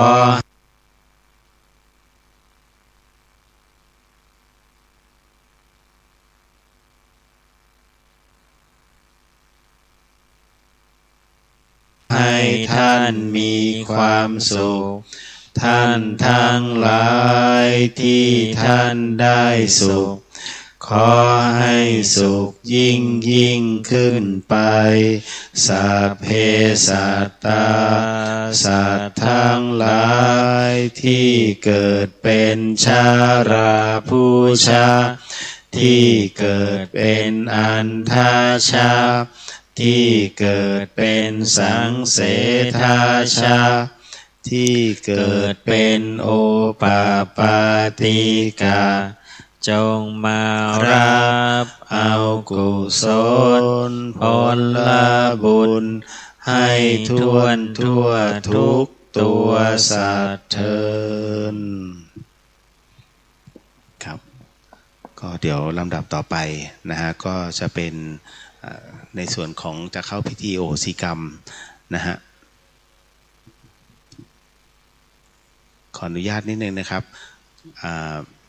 เดี๋ยวขออนุญาตให้สมทานศีล 8กันก่อนเนาะตอนนี้ขอคณาจารย์นะฮะท่านใดที่อยากไปห้องน้ำก็ได้เลยครับเพราะตอนนี้เดี๋ยวขออนุญาตนิดนึงแล้วกันนะฮะ ทางบ้านอย่าพึ่งนะเดี๋ยวก่อนนะแป๊บนึงนะ นะฮะขออนุญาตนะครับ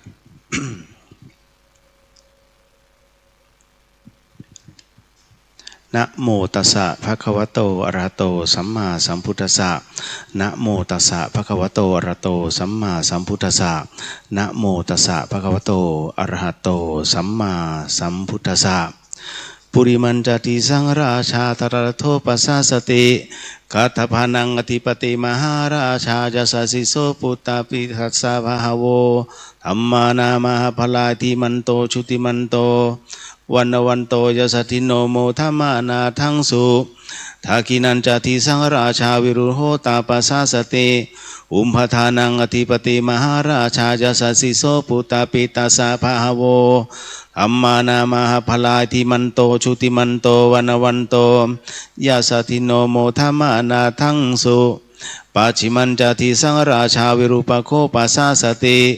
นาคานังอธิปติมหาราชาจะสสิโสปุตตาปิตัสสะภะคะโวธัมมานามาภลาติมันโตชุติมันโตวันโตจะสัทธิโนโมธรรมานาทังสุอุตรัญจติสังราชากุเวโลปัสสะสติยาคานังอธิปติมหาราชาจะสสิโสปุตตาปิตัสสะภะคะโวธัมมานามาภลาติมันโตชุติมันโตวันโตจะสัทธิโนโมธรรมานาทังสุ ปุริมาทิสังทัตระโททักขิเนนาวิรุหโกปาชิเมนาวิรุปโคกุเวโรตารังติสังจัตตารโรเตมหาราชาสมันตาจตุโรทิสาทัลหมานาทังสุต่อไปเป็นการสมทานศีลกันเนาะนะฮะเดี๋ยวขอบูชาพระรัตนตรัยก่อนนะฮะก็พร้อมๆกันฮะนะโมด้วยกันนะโมตัสสะภะคะวะโต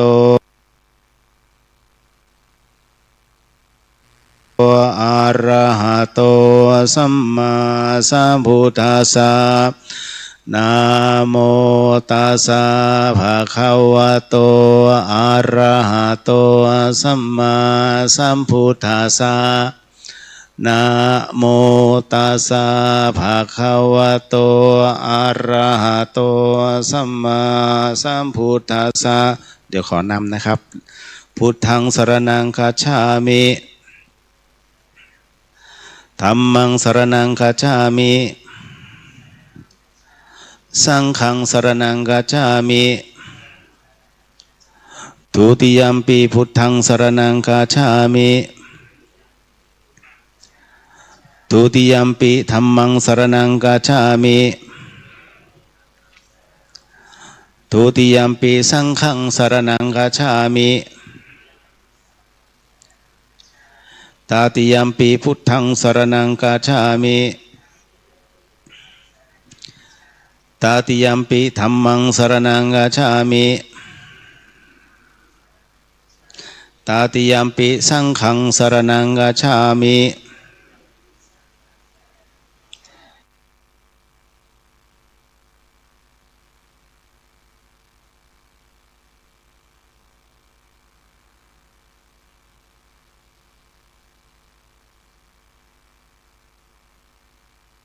ปานาติปาตาเวรมณี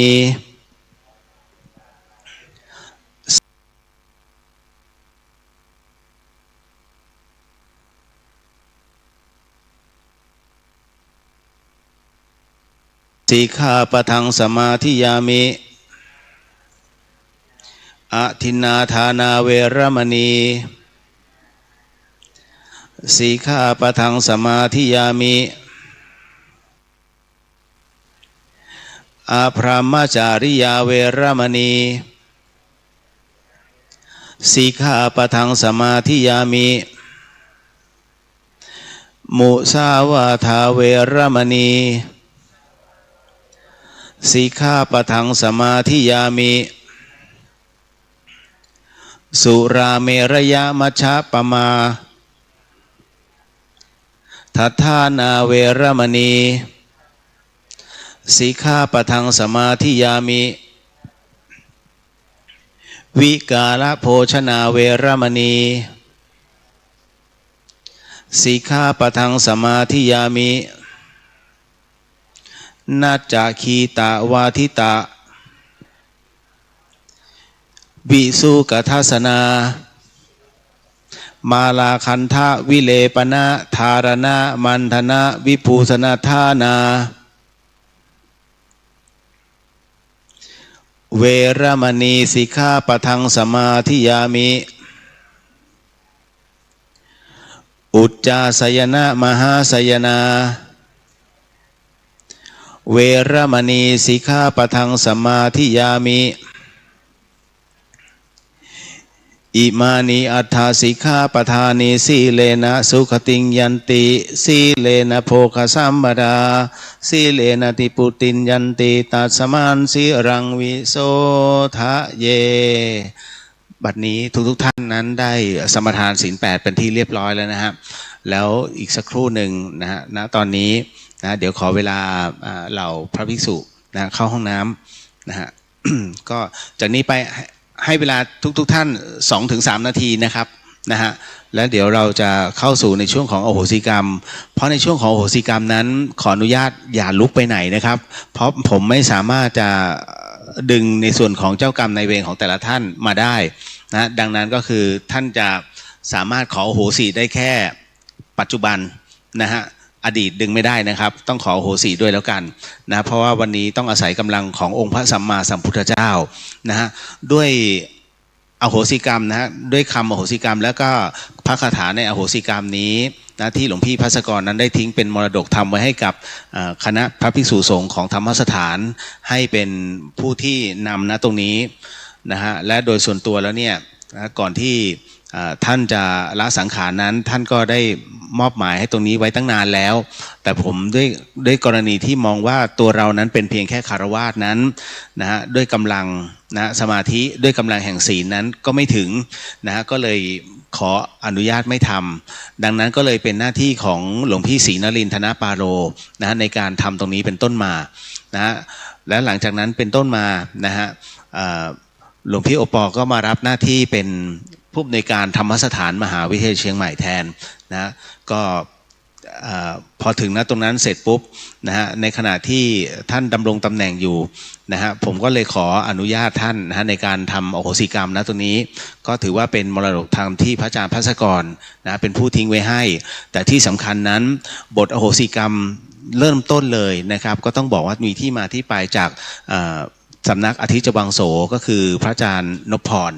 นะซึ่งท่านเพิ่งละสังขารไปเมื่อเดือนที่ผ่านมานะครับก็ทำให้เรียกว่าหลายๆท่านนั้นนะฮะโดยเฉพาะยิ่งศิษยานุศิษย์ของท่านนั้นถึงกับใจหายนะเพราะไม่คิดว่าพระอาจารย์ใหญ่นะครับท่านจะละสังขารไปแบบปัจจุบันทันด่วนโดยไม่ได้ตั้งตัวนะฮะดังนั้นบทอโหสิกรรมที่พระอาจารย์นั้นได้ทิ้งเอาไว้ก็คือเป็นบทที่ค่อนข้างจะละเอียดและที่สำคัญก็คือพระอาจารย์นพพรนั้นท่านพิจารณาในบทอโหสิกรรมนี้ทุกวันตลอดระยะเวลา50กว่าพรรษาที่ผ่านมานั้นท่านไม่เคยมีวันไหนที่ท่านไม่ขออโหสิกรรมนะฮะแม้จะอยู่เพียงรูปเดียวท่านก็จะขออโหสิกรรมแต่ขออโหสิกรรมนั้นผมเองมีคำถามฮะว่าพระอาจารย์อยู่ในกุฏิรูปเดียวแล้วพระอาจารย์ขออโหสิกรรมแล้วใครจะฟังท่านก็บอกว่าเองเชื่อไหมว่าเหล่าเทวดาเนี่ยมาโมทนากับข้าเนี่ยที่แต่ละครั้งเนี่ยเยอะมากๆนะจริงๆท่านบอกเป็นจำนวนแต่พอบอกเป็นจำนวนเดี๋ยวท่านจะไม่เชื่อก็ใช้คำว่ามากๆแล้วกันนะเพราะฉะนั้นเหล่าทวยเทพเทวดานั้นหลายๆคนมองว่าเอ๊ะเป็นใครจริงๆเทวดาก็คือคนนะฮะผีสางนะฮะหรือว่าสัมภเวสีมันก็คือคนแบบไหนก็คนแบบเรานี่แหละแต่คนแบบที่มีศีลหลังจากที่ละสังขารไปนะฮะดวงจิตดวงนี้ก็จะไปเป็นจุตินะฮะก็คือเกิดใหม่เป็นเทวดานั่นแหละฮะที่เราบนบานสารกล่าวแต่เทวดานั้นท่านไม่สามารถนะฮะจะมาว่ากล่าวหรือว่าทำทานได้หรือว่ามาทำบารมีได้ท่านจึงต้องอาศัยเราท่านเวลาสวดมนต์ท่านก็จะมาขอโมทนานะตรงนี้ด้วยจิตอันเป็นกุศลนะตรงนี้นะฮะนะเดี๋ยวขออนุญาตเดี๋ยวรอทางบ้านนิดนึงถ้าทางบ้านพร้อมแล้วเดี๋ยวผมจะเริ่มเนาะนะครับเดี๋ยวสักครู่หนึ่งทางบ้านขออนุญาตแป๊บหนึ่งนะฮะยังไปห้องน้ำอยู่ครับ นะฮะก็ต้องบอกว่าพระอาจารย์หลายๆรูปนะฮะท่านก็จริงๆท่านทำกันได้แต่ท่านไม่ยอมทำเพราะมันมีคำว่าอายุไขเข้ามา ท่านก็เลยไม่อยากเสี่ยงนะฮะ ก็มีเหตุนะฮะจริงๆทำเองได้นะครับแต่ว่าอย่าไปเป็นผู้นำใครเพราะว่าเราไม่รู้ว่าเพื่อนเราหรือว่าก็ตามที่เรานำมาในอดีตเขาไปทำกรรมอะไรแบบไหนไว้นะฮะถ้าไปเจอกรรมหนักขึ้นมามันก็มีฟีดแบ็กกับเรานะครับตรงนี้เนี่ยแม้กระทั่งพระอาจารย์พระมหาอำนวยเองเนี่ยซึ่งท่านก็รับรู้ตรงนี้ท่านก็เลยบอกว่ามันมีฟีดแบ็กเสมอถ้ากำลังไม่ถึงเนี่ยไม่ควรทำนะฮะซึ่งผมถึงต้องบวชนะฮะพอบวชเสร็จปุ๊บเนี่ยกำลังมันเต็มพอมันเต็มเนี่ยก็ไม่มีปัญหานะครับเพราะว่าเราก็รักษาสภาพนะตรงนั้นจนถึงปัจจุบันก็ทุกๆครั้งไปอาจจะมีฟีดแบ็กบ้างแต่ก็ไม่เยอะครับนะฮะก็เราพอจะเข้าใจอยู่นะฮะ เดี๋ยวพร้อมเลยเนาะงั้นเดี๋ยวเริ่มเลยฮะในส่วนของอโหสิกรรมนี้มันจะมีเป็นการสมทานศีลห้าในช่วงของการสมทานศีลห้านั้นหมายถึงว่าท่านคือผู้เป็นตัวแทนของเหล่าสัมภเวสีเหล่าพูดวิญญาณทั้งหลายหรือแม้กระทั่งรวมถึงเทพเทวดาทั้งหลายเป็นประจำตัวของท่านแล้วก็ในสิ่งที่เป็นเจ้ากรรมนายเวรของท่านเป็นผู้กล่าวเพราะว่าเขาไม่สามารถจะกล่าวในเรื่องของสมทานศีลได้นะฮะเพราะฉะนั้นพอท่านกล่าวปุ๊บเนี่ยเขาจะน้อมตามนะส่วนสำหรับผู้ป่วยติดเตียงที่อยู่ตามโรงพยาบาลนะฮะน้องๆพยาบาลที่ก็เอาหูฟังใส่ได้แล้วเนาะนะฮะ ทุกๆครั้งที่จะหนักสุดก็เหล่าท่านที่อยู่ใน ICU นะฮะอันเนื่องมาจากว่าท่านกำลังโดนเจ้ากรรมนายเวรเล่นงานเขาเรียกว่ามาเป็นรูปแบบเป็นชุดดังนั้นตรงนี้แหละที่มันเป็นฟีดแบ็กสำหรับตัวผมเองนะครับส่วนญาติธรรมที่อยู่ในพิธีหรือว่าในทางบ้านไม่เท่าไหร่นะครับกรณีตรงนี้ฮะถ้าสมมติว่าท่านไปทำให้แล้วด้วยกำลังสมาธิท่านไม่ถึงเนี่ยมันก็จะมีฟีดแบ็กนะฮะแต่ว่าทำเองเนี่ยหรือว่าทำในครอบครัวได้ทุกวันได้ไม่มีปัญหาเนาะเอาฮะถ้าพร้อมแล้วทางบ้านพร้อมแล้วนะครับก็ขออนุญาตนะครับ ขอ ในช่วงตรงนี้ที่ผมกล่าว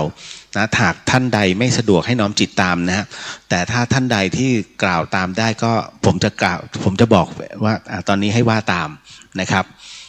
เพราะฉะนั้นทั้งหมดทั้งมวลนะตอนนี้ขอให้นั่งนะฮะอย่างมีสมาธินะครับห้ามลุกไปไหนแล้วเนอะสาธุ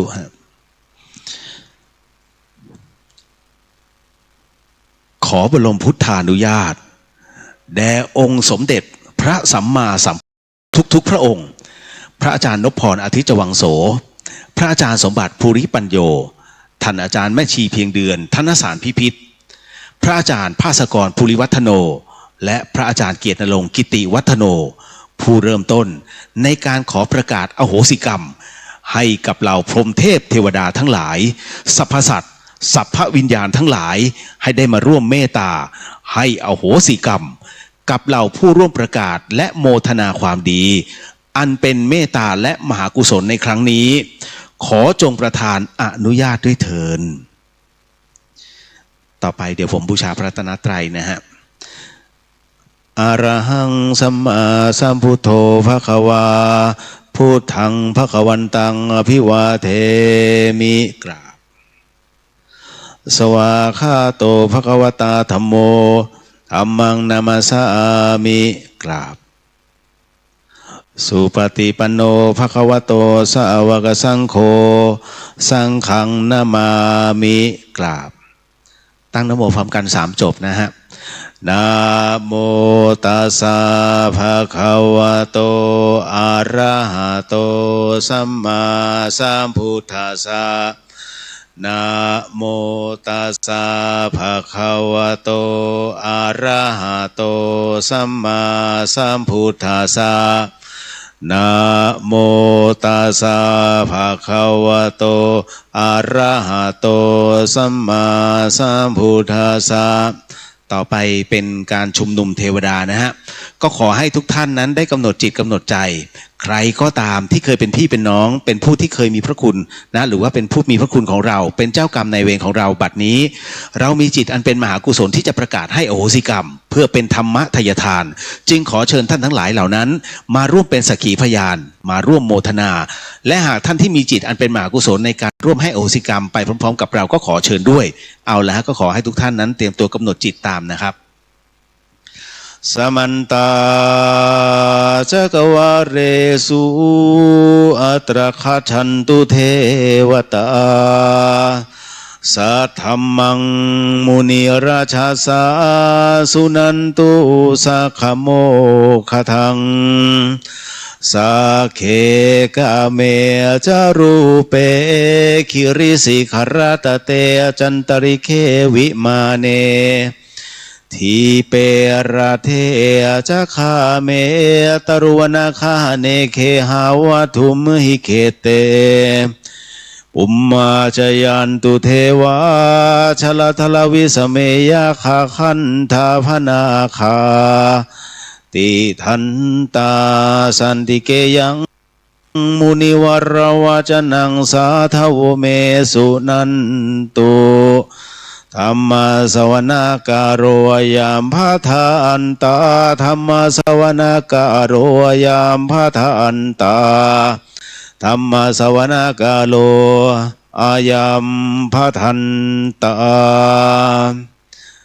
ว่าตามนะครับโมทนาสาธุโมทนาสาธุโมทนาสาธุกับพระสัมมาสัมพุทธเจ้าทุกพระองค์ โมทนาสาธุ โมทนาสาธุ โมทนาสาธุ กับพระธรรมเจ้าทุกพระองค์โมทนาสาธุ โมทนาสาธุ โมทนาสาธุกับพระอริยสังฆเจ้าทุกพระองค์โมทนาสาธุ โมทนาสาธุ โมทนาสาธุกับพระปัจเจกพุทธเจ้าทุกพระองค์โมทนาสาธุ โมทนาสาธุ โมทนาสาธุกับพระอัครสาวกเจ้าทุกพระองค์โมทนาสาธุ โมทนาสาธุ โมทนาสาธุกับพระอสีติมหาสาวกเจ้าทุกพระองค์โมทนาสาธุ โมทนาสาธุ โมทนาสาธุกับพระอรหันตสาวกเจ้าทุกพระองค์ขอพระบรมพุทธานุญาตขอพระองค์ทรงประทานพระวโรกาสให้ข้าพระพุทธเจ้าและคณะพร้อมด้วยพรหมเทพเทวดาทั้งหลายสรรพสัตว์ทั้งหลายสรรพเจ้ากรรมนายเวรทั้งหลายได้ทำพิธีขออโหสิกรรมในกรรมทั้งหลายทั้งปวงที่ข้าพเจ้าทั้งหลายได้เคยประมาทล่วงเกินแก่องค์พระศาสดาสัมมาสัมพุทธเจ้าพระธรรมเจ้าพระอริยสังฆเจ้าท่านผู้ทรงคุณพระคุณความดีและบารมีธรรมทั้งหลายด้วยกายก็ดีด้วยวาจาก็ดีหรือแม้ด้วยใจก็ดีนับแต่อดีต16อสงไขยแสนกันจนถึงปัจจุบันชาติเพื่อความหมดเวรสิ้นกรรมเพื่อมรรคผลนิพพานและความวิมุตติหลุดพ้นได้โดยง่ายในฉับพลันนี้ด้วยเถิดตั้งนะโมพร้อมกัน3จบครับนะโมตัสสะภะคะวะโตอะระหะโตสัมมาสัมพุทธัสสะนะโมตัสสะภะคะวะโตอะระหะโตสัมมาสัมพุทธัสสะนะโมตัสสะภะคะวะโตอะระหะโตสัมมาสัมพุทธัสสะต่อไปเป็นบทขอขมานะฮะเราไม่รู้ว่าชาติหนึ่งชาติใดนั้นเราเคยเป็นแบบใดหรือว่าเคยล่วงเกินสิ่งใดไว้ก็บทนี้จะเป็นเป็นบทขอขมาว่าตามนะครับสัมมาสัมพุทโธปมาเทนะทวารัตเยนะกตังสัพพังอปราทังขมัตตุโนพันเตสวาขาโตภควตาธรรม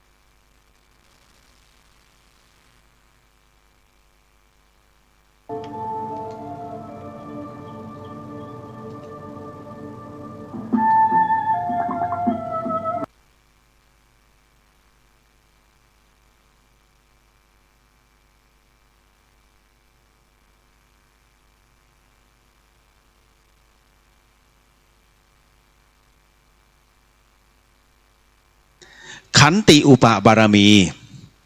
ขันติปรมัตถบารมีสัจจะบารมีสัจจะปรมัตถบารมีอธิษฐานบารมีอธิษฐานอุปบารมีอธิษฐานปรมัตถบารมีเมตตาบารมีเมตตาอุปบารมีเมตตาปรมัตถบารมีอุเบกขาบารมีอุเบกขาอุปบารมีอุเบกขาปรมัตถบารมีญาณสัมปันโนปมาเทนะญาณวิมุตติบารมีญาณวิมุตติอุปบารมีญาณวิมุตติปรมัตถบารมีญาณสัมปันโนปมาเทนะ ทวารตเยนกตังสัพพังอปราทังขมตุโนพันเตมรรคผลนิพพานบารมีมรรคผลนิพพานอุปบารมี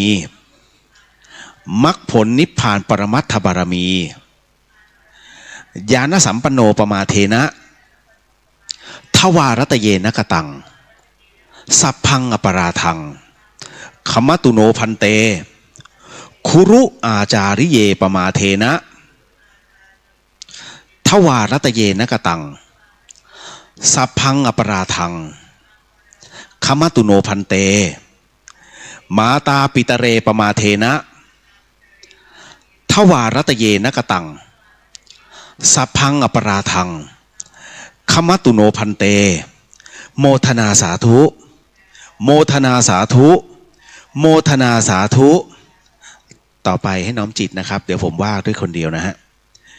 ขออัญเชิญพรหมเทพเทวดาสรรพสัตว์สัพพเจ้ากรรมนายเวรทั้งหลายของท่านทั้งหลายที่อยู่ณที่นี้จงมาณที่นี้ทั้งหมดจงมาณที่นี้ทั้งหมดจงมาณที่นี้ทั้งหมดขอพระภูมิเจ้าที่ที่ดูแลณที่นี้หรือที่พักที่อยู่ที่อาศัยของทุกท่านที่ได้ชมได้ยินได้ฟังอยู่ช่วยเปิดทางด้วยขอท่านท้าวพญายมราชท่านท้าวจตุโลกบาลขอเมตตามาดูแลความเรียบร้อยขออย่าให้ใครมากลั่นแกล้งขัดขวางเมื่อมาถึงแล้วที่เป็นสัตว์ขอให้เป็นคนที่เป็นสัตว์ขอให้เป็นคนที่เป็นสัตว์ขอให้เป็นคนที่เป็นคนแล้วขอให้เป็นคนโดยสมบูรณ์บริบูรณ์ที่เป็นคนแล้วขอให้เป็นคนโดยสมบูรณ์บริบูรณ์ที่เป็นคนแล้วขอให้เป็นคนโดยสมบูรณ์บริบูรณ์ด้วยแขนขาตาหูจมูกลิ้นกายใจอวัยวะการ12ครบถ้วนด้วยแขนขาตาหูจมูกปากลิ้นกายใจอวัยวะอาการ32ครบถ้วนด้วยแขนขาตาหูจมูกปากลิ้นกายใจอวัยวะอาการ32ครบถ้วนขอให้หายจากทุกขเวทนาขอให้หายจากทุกขเวทนาขอให้หายจากทุกขเวทนาข้าพเจ้าขอแผ่ความดีให้ข้าพเจ้าขอแผ่ความดีให้ข้าพเจ้าขอแผ่ความดีให้ขอให้พูดได้ขอให้พูดได้ขอให้พูดได้ขอให้พูดภาษาไทยขอให้พูดภาษาไทยขอให้พูดภาษาไทยขอให้ฟังภาษาไทยรู้เรื่องขอให้ฟังภาษาไทยรู้เรื่องขอให้ฟังภาษาไทยรู้เรื่องขอให้สมทานศีล5ได้ขอให้สมทานศีล5ได้ขอให้สมทานศีล5ได้บัดนี้ท่านทั้งหลายไม่ได้ทำกรรมชั่วอยู่จึงสมทานศีล5ได้บัดนี้ท่านทั้งหลายไม่ได้ทำกรรมชั่วอยู่จึงสมทานศีล5ได้บัดนี้ท่านทั้งหลายไม่ได้ทำกรรมชั่วอยู่จึงสมทานศีล5ได้ขอให้ท่านทั้งหลายนั้นได้เป็นตัวแทนของทั้งเทพเทวดาแล้วก็สัพพวิญญาณทั้งหลายของท่านนะฮะขอให้ว่าศีล5สมทานศีล5ตามผมนะฮะก็ขอให้ทุกท่านน้อมจิตน้อมใจเพื่อให้เหล่าสรรพสัตว์สัพพวิญญาณ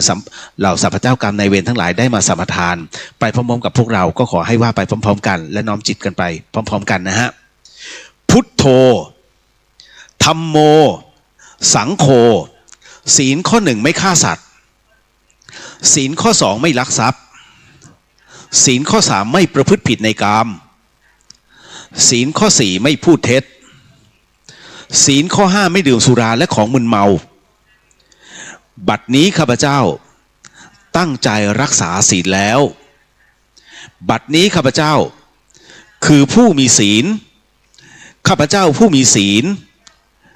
ละอายต่อการทำความชั่วกลัวต่อผลของบาปกรรมข้าพเจ้าผู้มีศีลมีหิริโอตปะมีกายเป็นมนุษย์มีใจเป็นเทวดาเป็นมนุษย์เทโวผู้เข้าถึงความเป็นสหายกับเหล่าเทวดาทั้งหลายณบัดนี้ข้าพเจ้าทั้งหลายจะได้ประกาศให้อโหสิกรรมเป็นอภัยทานเป็นสัจจะวาจาขอให้ทุกท่านได้น้อมน้อมต่อองค์พระสัมมาสัมพุทธเจ้าด้วยการตั้งนะโมพร้อมกัน3จบฮะนะโมตัสสะภะคะวะโตอะระหะโตสัมมาสัมพุทธัสสะนะโมตัสสะภะคะวะโตอะระหะโตสัมมาสัมพุทธัสสะนะโมตัสสะภะคะวะโตอะระหะโตสัมมาสัมพุทธัสสะบทต่อไปนี้ขอทุกท่านตั้งใจน้อมจิตตามหรือว่าตามนะฮะ ข้าพระพุทธเจ้าทั้งหลายขออาราธนาพระสัมมาสัมพุทธเจ้าพระธรรมเจ้าพระอริยสังฆเจ้าพระปัจเจกพุทธเจ้าพระอสีติมหาสาวกเจ้าพระอรหันตสาวกเจ้าทุกพระองค์ท่านท้าวพระยายมราชท่านท้าวจตุโลกบาลพระสยามเทวาธิราชและคณะทุกพระองค์ขอจงโปรดเมตตากรุณาเสด็จมาเป็นสักขีพยานและร่วมโมทนาในการให้อโหสิกรรมแก่กันและกันและแก่ผู้ที่เคยล่วงเกินต่อข้าพระพุทธเจ้ามาแล้วทั้งหลายทั้งปวงในทุกกับทุกกันทุกอสงไขยจนถึงปัจจุบันชาติข้าพระพุทธเจ้าทั้งหลายขอประกาศให้อโหสิกรรมแก่ตัวข้าพเจ้าเองตลอดจนถึงพ่อแม่พี่น้องปู่ย่าตายายลุงป้าน้าอาบุตรธิดาภรรยาสามีลูกหลานเหลนทั้งหลายญาติมิตรสหายทั้งหลายหมู่คณะผู้ร่วมงานทั้งหลายเจ้านายลูกน้องทั้งหลายคู่แข่งคู่ค้าคู่รักคู่แค้นคู่บุญคู่กรรมทั้งหลายครูบาอาจารย์ทั้งหลายอุปัชฌาย์อาจารย์ทั้งหลายตลอดจนพรหมเทพเทวดามนุษย์สรรพสัตว์สรรพวิญญาณสรรพเจ้ากรรมนายเวรทั้งหลายทั้งปวงทุกท่านทุกพระองค์ที่เคยเข็นฆ่าทำร้ายรังแกปล้นจี้ลักขโมยเบียดบังยักยอกข่มขืนผิดประเวณีโกหกหลอกลวงต้มตุ๋นคดโกงตระบัดสัตว์หักหลังทรยศอกตัญญูเสียดสีด่าว่าบังคับฝืนใจให้กินเหล้าเมายาทั้งแก่ตัวข้าพเจ้าเองหรือแม้ในบุคคลและสิ่งที่ข้าพเจ้ารักหวงแหนไม่ว่าชาตินี้ภพนี้หรือในภพชาติใดๆก็ตามในทุกกับทุกกันทุกอสงไขยเจตนาหรือไม่เจตนาต่อหน้ารับหลังรู้ไม่รู้อันเป็นเหตุให้ข้าพเจ้าทั้งหลายทุกกายก็ดีทุกใจก็ดีข้าพเจ้าขออโหสิกรรมและให้อโหสิกรรมแก่ท่านทั้งหลายทั้งปวงจนหมดสิ้นตั้งแต่บัดนี้ตราบเท่าเข้าสู่พระนิพพาน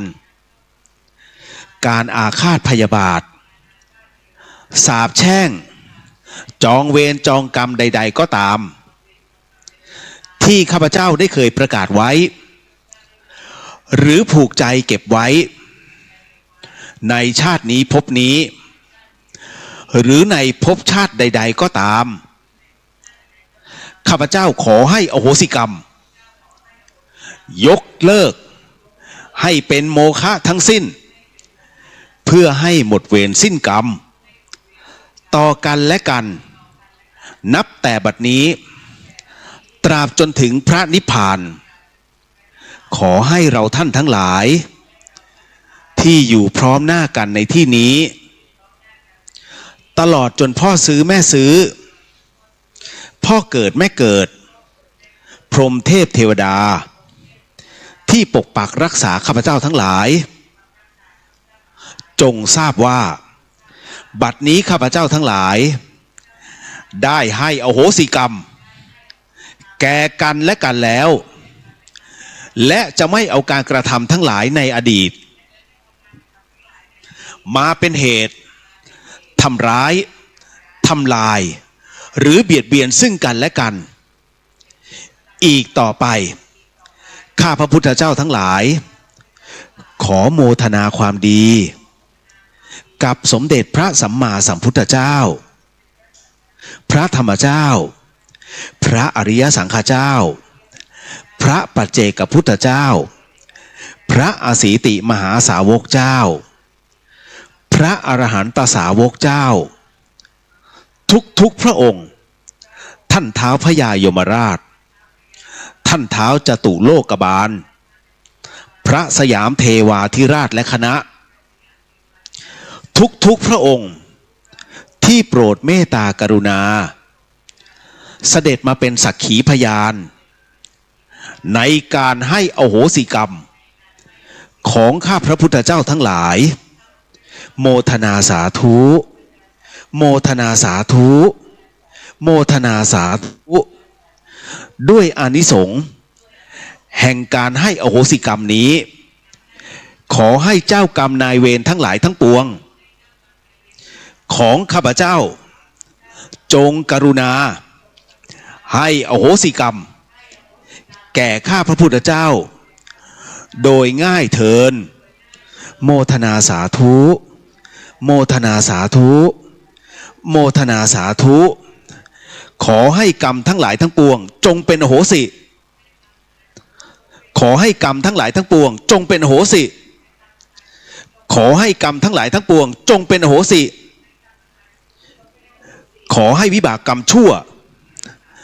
และโรคภัยทั้งหลายทั้งปวงจงยุติการส่งผลขอให้วิบากกรรมชั่วและโรคภัยทั้งหลายทั้งปวงจงยุติการส่งผลขอให้วิบากกรรมชั่วและโรคภัยทั้งหลายทั้งปวงจงยุติการส่งผลขอให้วิบากกรรมดีทั้งหลายทั้งปวงจงส่งผลสำเร็จขอให้วิบากกรรมดีทั้งหลายทั้งปวงจงส่งผลสำเร็จ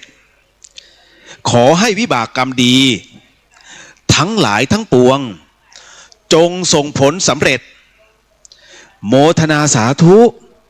โมทนาสาธุโมทนาสาธุขอให้ข้าพเจ้าพร้อมด้วยพรหมเทพเทวดาสัพพสัตว์สัพพวิญญาณสัพพเจ้ากรรมนายเวรทั้งหลายทั้งปวง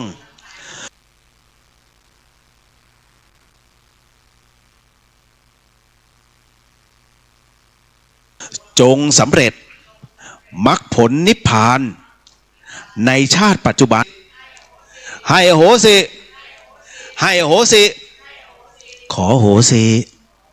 ขอโหสิขอโหสิให้อโหสิให้อโหสิให้อโหสิขอโหสิขอโหสิขอโหสิให้อโหสิให้อโหสิให้อโหสิสาธุสาธุสาธุอนุโมทามิเอาละฮะก็ทั้งซ้ายทั้งขวานะฮะผู้ที่อยู่รอบๆข้างของเราก็หันไปขออโหสิและให้อโหสิผมด้วยเช่นกันนะฮะก็ต้องขออโหสิครูบาอาจารย์ทุกรูปทุกท่านนะครับขออโหสิและให้อโหสิทุกท่านที่อยู่ในที่นี้ขออโหสิและให้อโหสิคุณผู้ฟังทางบ้านด้วยนะขออโหสิและให้อโหสิเนาะนะฮะนะไปนี้ก็รีเซ็ตใหม่ผมไม่สามารถจะทำอโหสิกรรมด้วยพิธีแบบนี้คณะสงฆ์ฝ่ายหินแบบนี้ได้อีกแล้วทั้งปีนี้เพราะฉะนั้นจะเริ่มได้อีกทีหนึ่งปีหน้าฮะมาฆบูชานะฮะดังนั้นใครที่พลาดวันนี้ก็ต้องขออโหสิด้วยเช่นกันเนาะเอาละฮะงั้นเดี๋ยวขออนุญาตผมขออัญเชิญเทวดากลับแป๊บนะฮะหลวงพี่แป๊บหนึ่งนะครับแล้วเดี๋ยวให้เข้าสู่พิธีการ ทุกขปัตตาจนิทุกขาพยาปัตตาจนิพยาโสกาปัตตาจนิโสกาโหนตุสัพเพปิปานิโนเอตาวตาจะอามเหหิสัมภตังบุญจะสัมภตังสัพเพเทวานุโมทันตุสัพพสัมปัตติสิทธิยาทานังทาทันตุสัทธายาสีรังรักขันตุสัพพทาภาวนาภิรตาโหนตุขัดฉันตุเทวตาคตาสัพเพพุทธาภลปัตตาปัจเจกานันจะยังพระรังอรหันตานังจะเตเชนะรักขังพันธามิสาภะโสต่อไปก็ขออนุญาตนะเป็นพิธีสงฆ์ต่อไปนะฮะก็ในช่วงนี้ก็จะเป็นการเวียนเทียนนะครับแล้วเดี๋ยวหลังจากที่บูชาดอกไม้ไหมฮะแล้วก็เดี๋ยวขอนิมนต์พระอาจารย์วิศวัตนะฮะ ก่อนที่เราจะไปบูชาดอกไม้เดี๋ยวผมขอนิดนึงนะฮะก็เดี๋ยวจากบูชาดอกไม้เสร็จปุ๊บเราจะไปเวียนเทียนกันที่อุโบสถวัดฝ่ายหินแล้วหลังจากนั้นนะฮะผู้ที่อยู่ในที่นี้กับพระภิกษุสงฆ์ทุกรูปนะฮะก็จะได้รับพระปิดตาซึ่งอธิษฐานจิตโดยหลวงปู่ศิลาสิริจันโทเป็นชุดสุดท้ายที่หลวงปู่ได้เมตตาให้กับวัดฝ่ายหินซึ่งอธิษฐานพร้อมกับชุดที่แล้วละฮะเพราะฉะนั้นท่านก็จะได้รับไปนะครับคนละ1องค์ไม่มีฝากญาติพี่น้องไม่มีนะฮะหลวงปู่ท่านให้เอาไว้ผมเองก็ไม่ได้เก็บหลวงปู่บอกว่าพระเราทำให้เพื่อแจกไม่ได้ให้เก็บผมก็หงายท้องเลยนะก็เลยผมเองก็เดี๋ยวก็ต้องรับเช่นกันนะฮะตามเหตุปัจจัยเนาะเดี๋ยวขออนุญาตเดี๋ยวรอท่านเจ้าอาวาสมานะครับ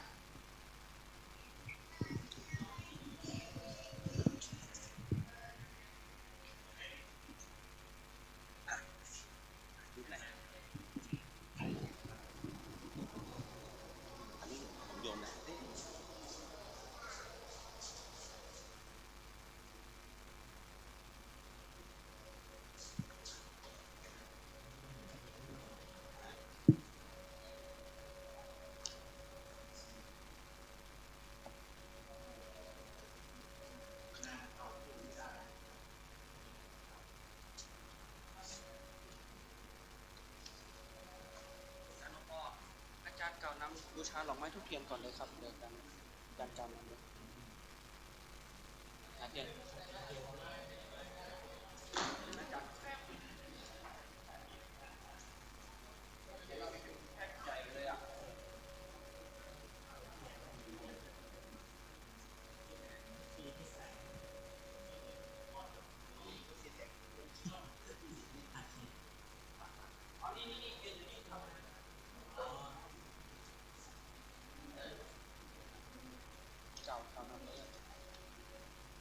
ถ้าไม่มีก็เอาเทียนพรรษาอาจารย์แบกเลย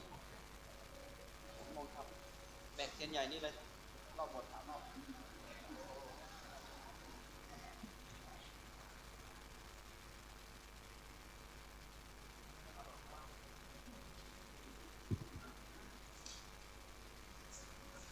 ใครที่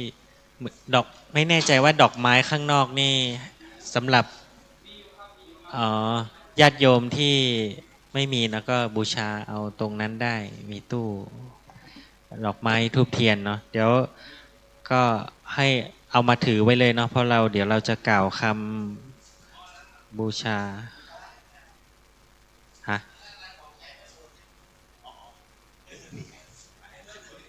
ไม่ของอาจารย์วิศวัตนี่แล้วหรอ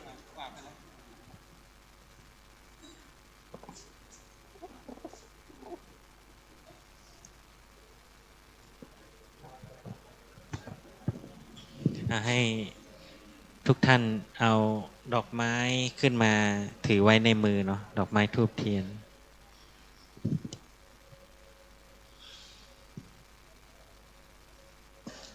เดี๋ยวรอแป๊บหนึ่งนะครับ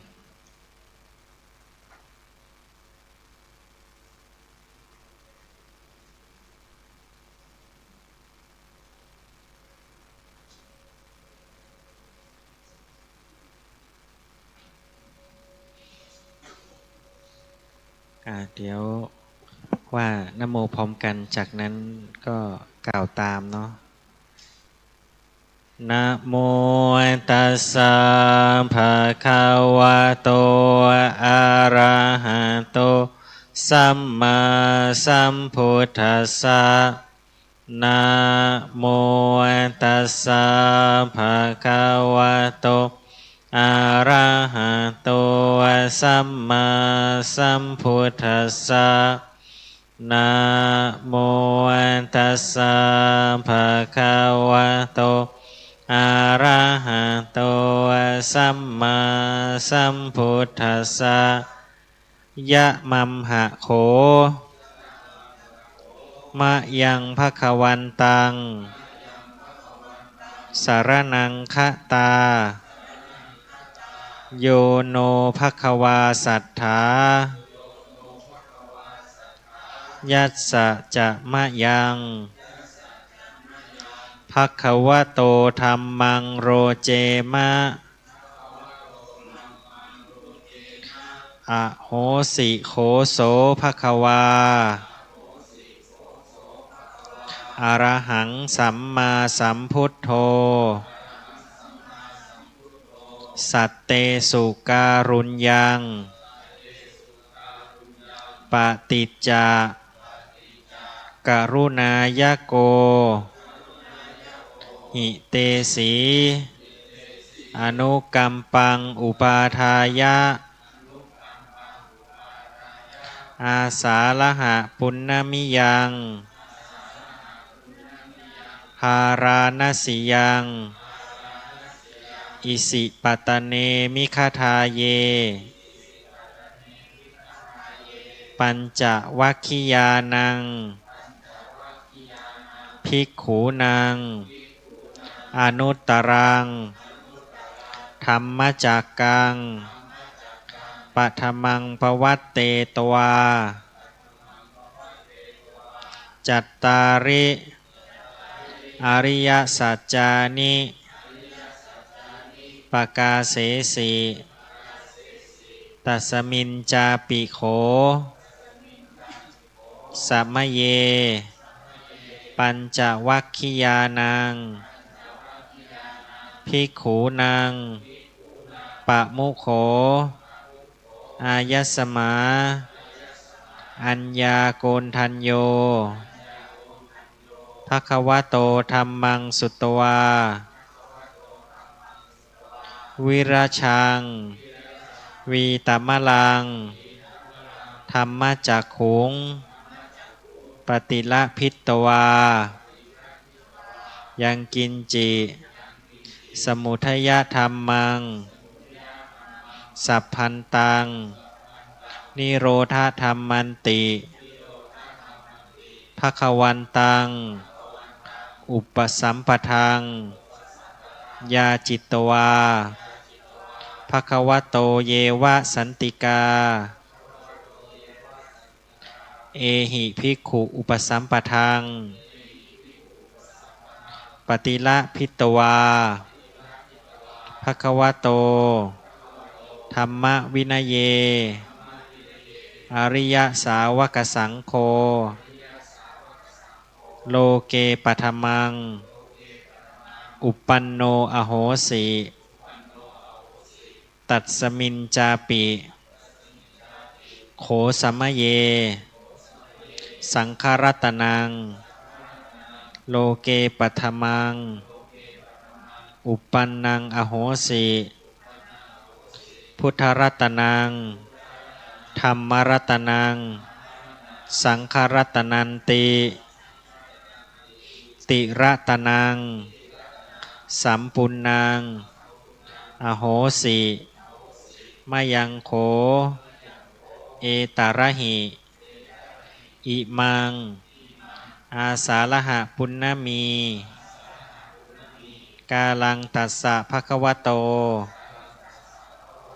ธรรมจักกัปปวัตตนะกาลสัมมตังอริยสาวกสังฆะอุปติกาละสัมมตัญจะรัตนัตยะสัมปุณณะ กาละสัมมาตัญจะปัตตวาอิมังฐานังสัมปัตตาอิเมสักการเรขเหตวาอัตโนกายังสักการุปทานังกริตวาตัสสะภะคะวะโตยะถาพุทธเจคุเนอนุสรันตาอิมังพุทธปฏิมังติกขัตตุงปทักขินังกริสามะยะถาคะหิเตหิสักการเรหิปูชังกุรุมานาสาธุโนพันเตภควาสุจิระปารินิพุตโตปิยาตเพหิคุเนหิอาตีตารัมมณตายะปัญญายะมาโนอิเมอัมเหหิขหิเตสักการเรปฏิคันหาตุอัมหากังทีคารตังหิตายะสุขายะเราทั้งหลายถึงพระผู้มีพระภาคเจ้าพระองค์ใดว่าเป็นที่พึ่งพระผู้มีพระภาคเจ้าพระองค์ใดเป็นศาสดาของเราทั้งหลายอันหนึ่งเราทั้งหลายชอบใจธรรมของพระผู้มีพระภาคเจ้าพระองค์ใดพระผู้มีพระภาคเจ้าพระองค์นั้นเป็นพระอรหันต์ตรัสรู้ชอบเองทรงอาศัยความกรุณาในสัตว์ทั้งหลายทรงพระกรุณาแสวงหาประโยชน์เกื้อกูลทรงอาศัยความเอ็นดูได้ยังพระธรรมจักรอันยอดเยี่ยมให้เป็นไปทรงประกาศอริยสัจสี่เป็นครั้งแรกแก่พระภิกษุปัญจวัคคีย์ที่ป่าอิสิปตนมฤคทายวันใกล้กรุงพาราณสีในวันอาสาฬหปุณณมีอันหนึ่งในสมัยนั้นแลท่านพระอัญญาโกณฑัญญะเป็นหัวหน้าของพระภิกษุปัญจวัคคีย์ฟังธรรมของพระผู้มีพระภาคเจ้าแล้วได้ธรรมจักษุอันบริสุทธิ์ปราศจากมลทินว่าสิ่งใดสิ่งหนึ่งมีความเกิดขึ้นเป็นธรรมดาสิ่งทั้งปวงนั้นมีความดับเป็นธรรมดาจึงทูลขออุปสมบทกับพระผู้มีพระภาคเจ้าแล้วได้เป็นพระอริยสาวกในธรรมวินัยของพระผู้มีพระภาคเจ้าเป็นองค์แรกในโลกอันหนึ่งในสมัยนั้นแลพระสังฆรัตนะได้บังเกิดขึ้นเป็นครั้งแรกพระรัตนตรัยคือพระพุทธรัตนะพระธรรมรัตนะพระสังฆรัตนะได้สมบูรณ์แล้วในโลกบัดนี้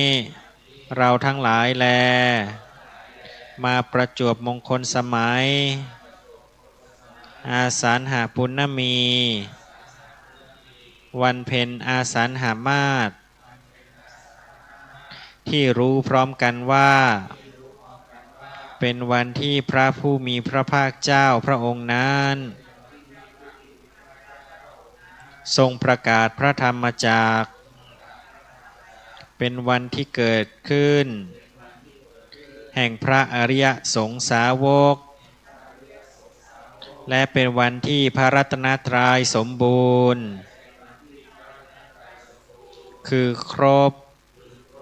สามรัตนะจึงมาประชุมกันแล้ว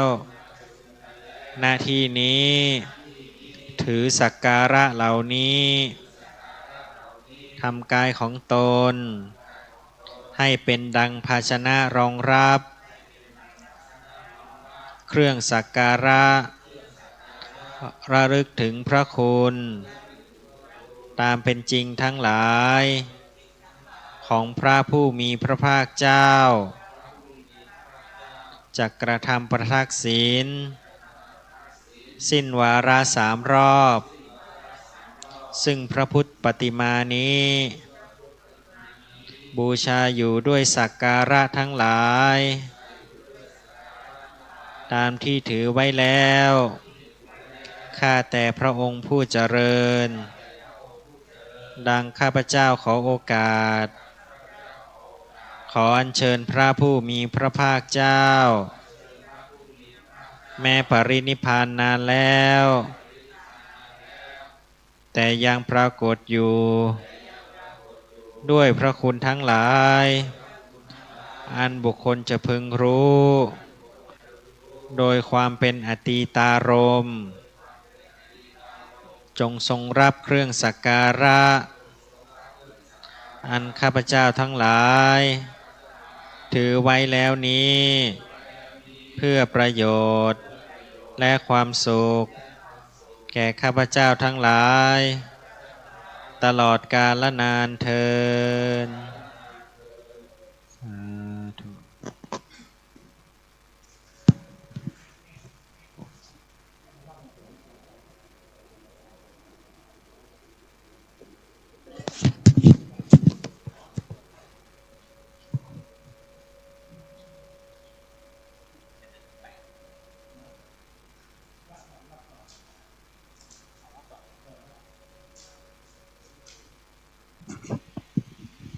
เปลี่ยนแปลง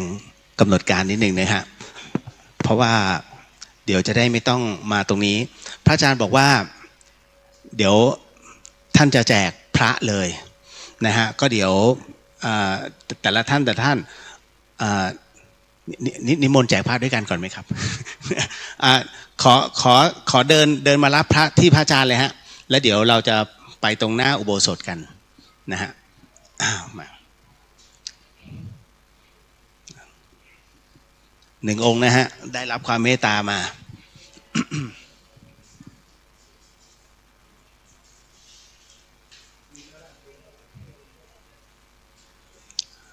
นะครับ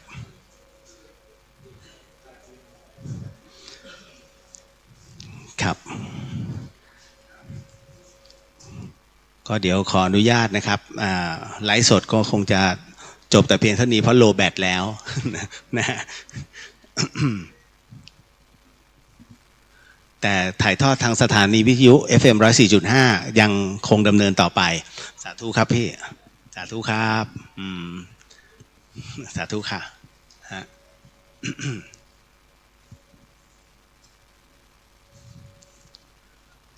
3 เดือนยังเปียกอยู่เลยฮะ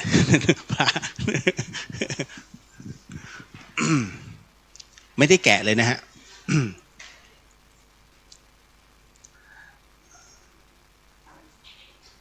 เดี๋ยวขออนุญาตนะครับสิ้นสุดการไลฟ์เพียงเท่านี้นะฮะสาธุนะครับอ้าวสาธุจ้ะ ฮะอันไหน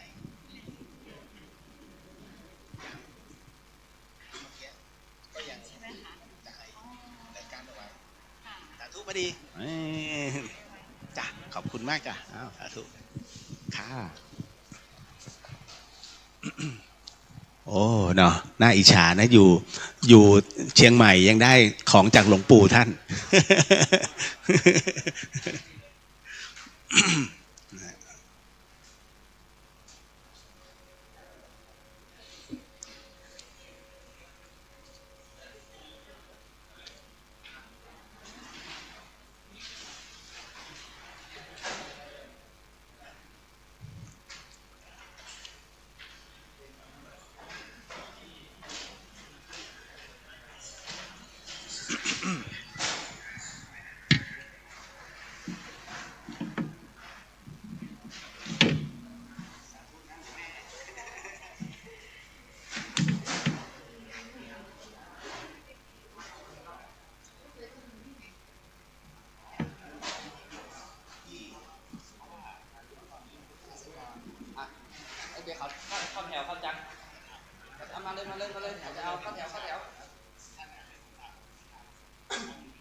ฮะผมรู้ว่าไม่หมดหรอก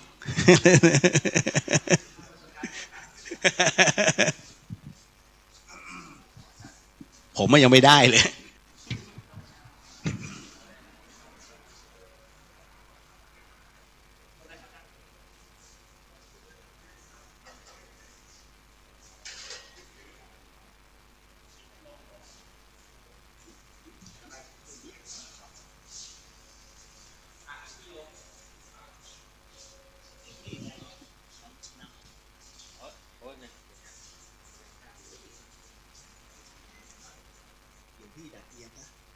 แล้วเดี๋ยวค่อยจุดอีกทีนึงตอนที่จะ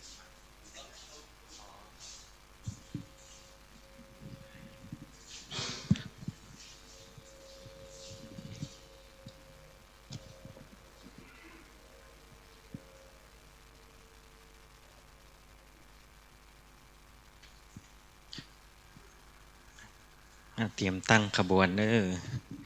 เดี๋ยวเราจะเดินเวียนรอบโบสถ์เนาะ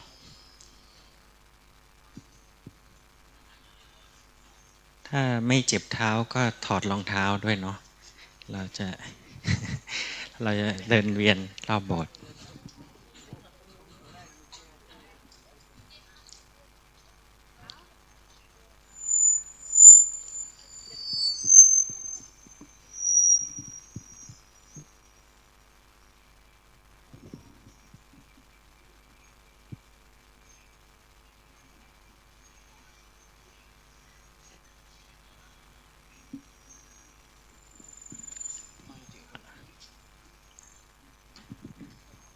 เชิญเด้อ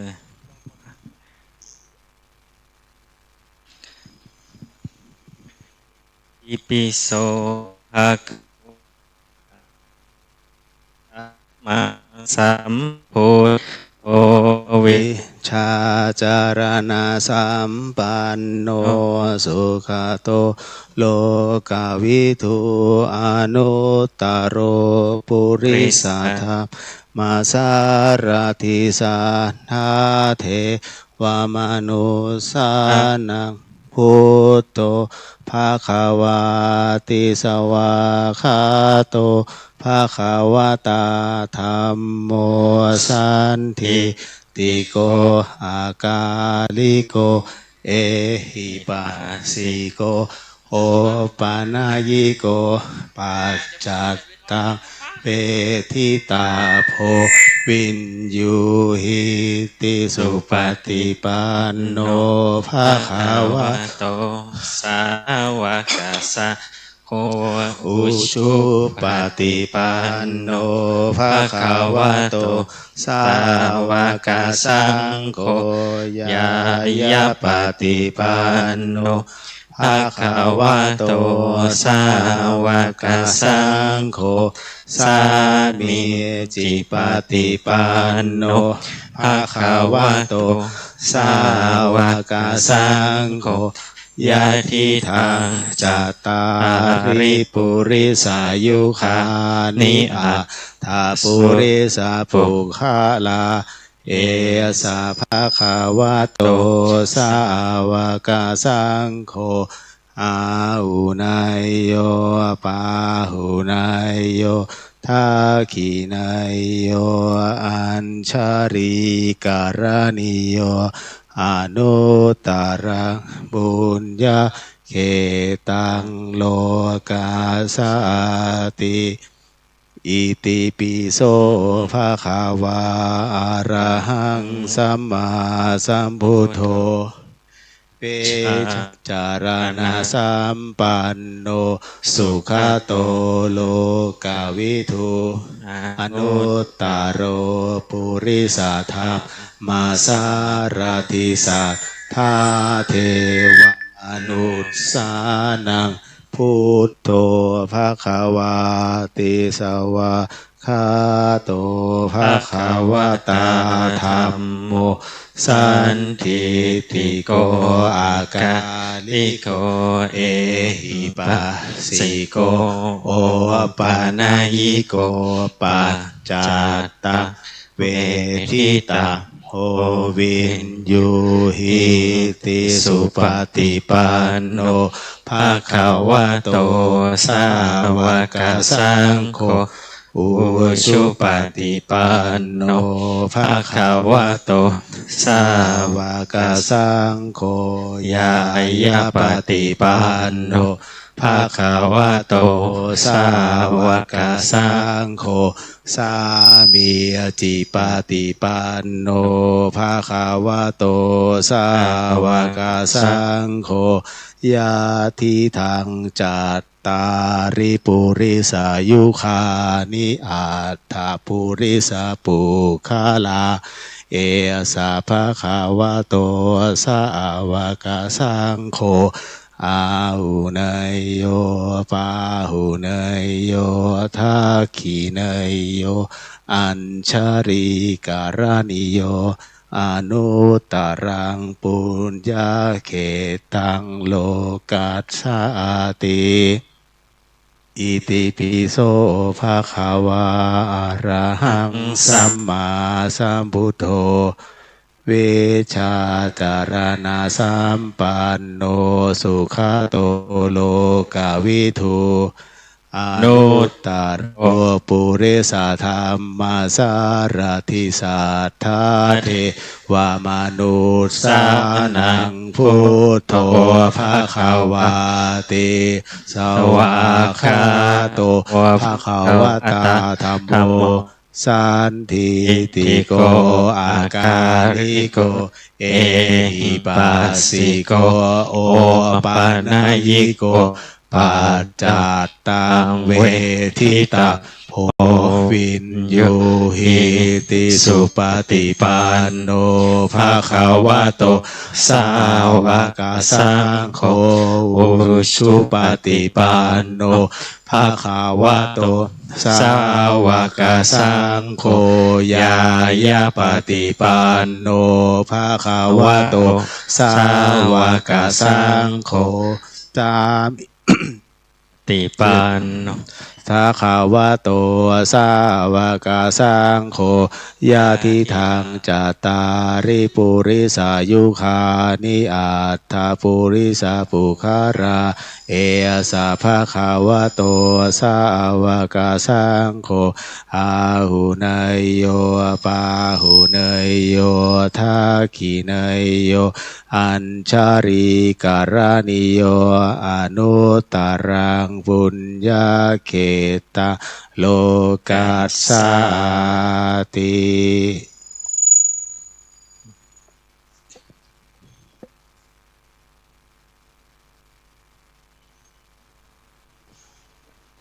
ครับ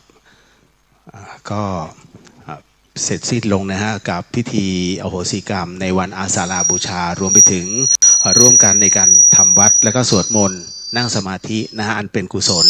นะเพียงแค่ท่านระลึกถึงนะฮะหรือว่าได้น้อมปฏิบัติเพียงแค่ช่วงไม่กี่นาทีนะหรือว่าเพียงแค่ช้างกระดิกหูงูแลบลิ้น บุญกุศลนั้นก็เกิดกับตัวเราแล้วนะครับ ดังนั้นในวันนี้นะทางวัดฝายหินนะครับ ไม่ว่าจะเป็น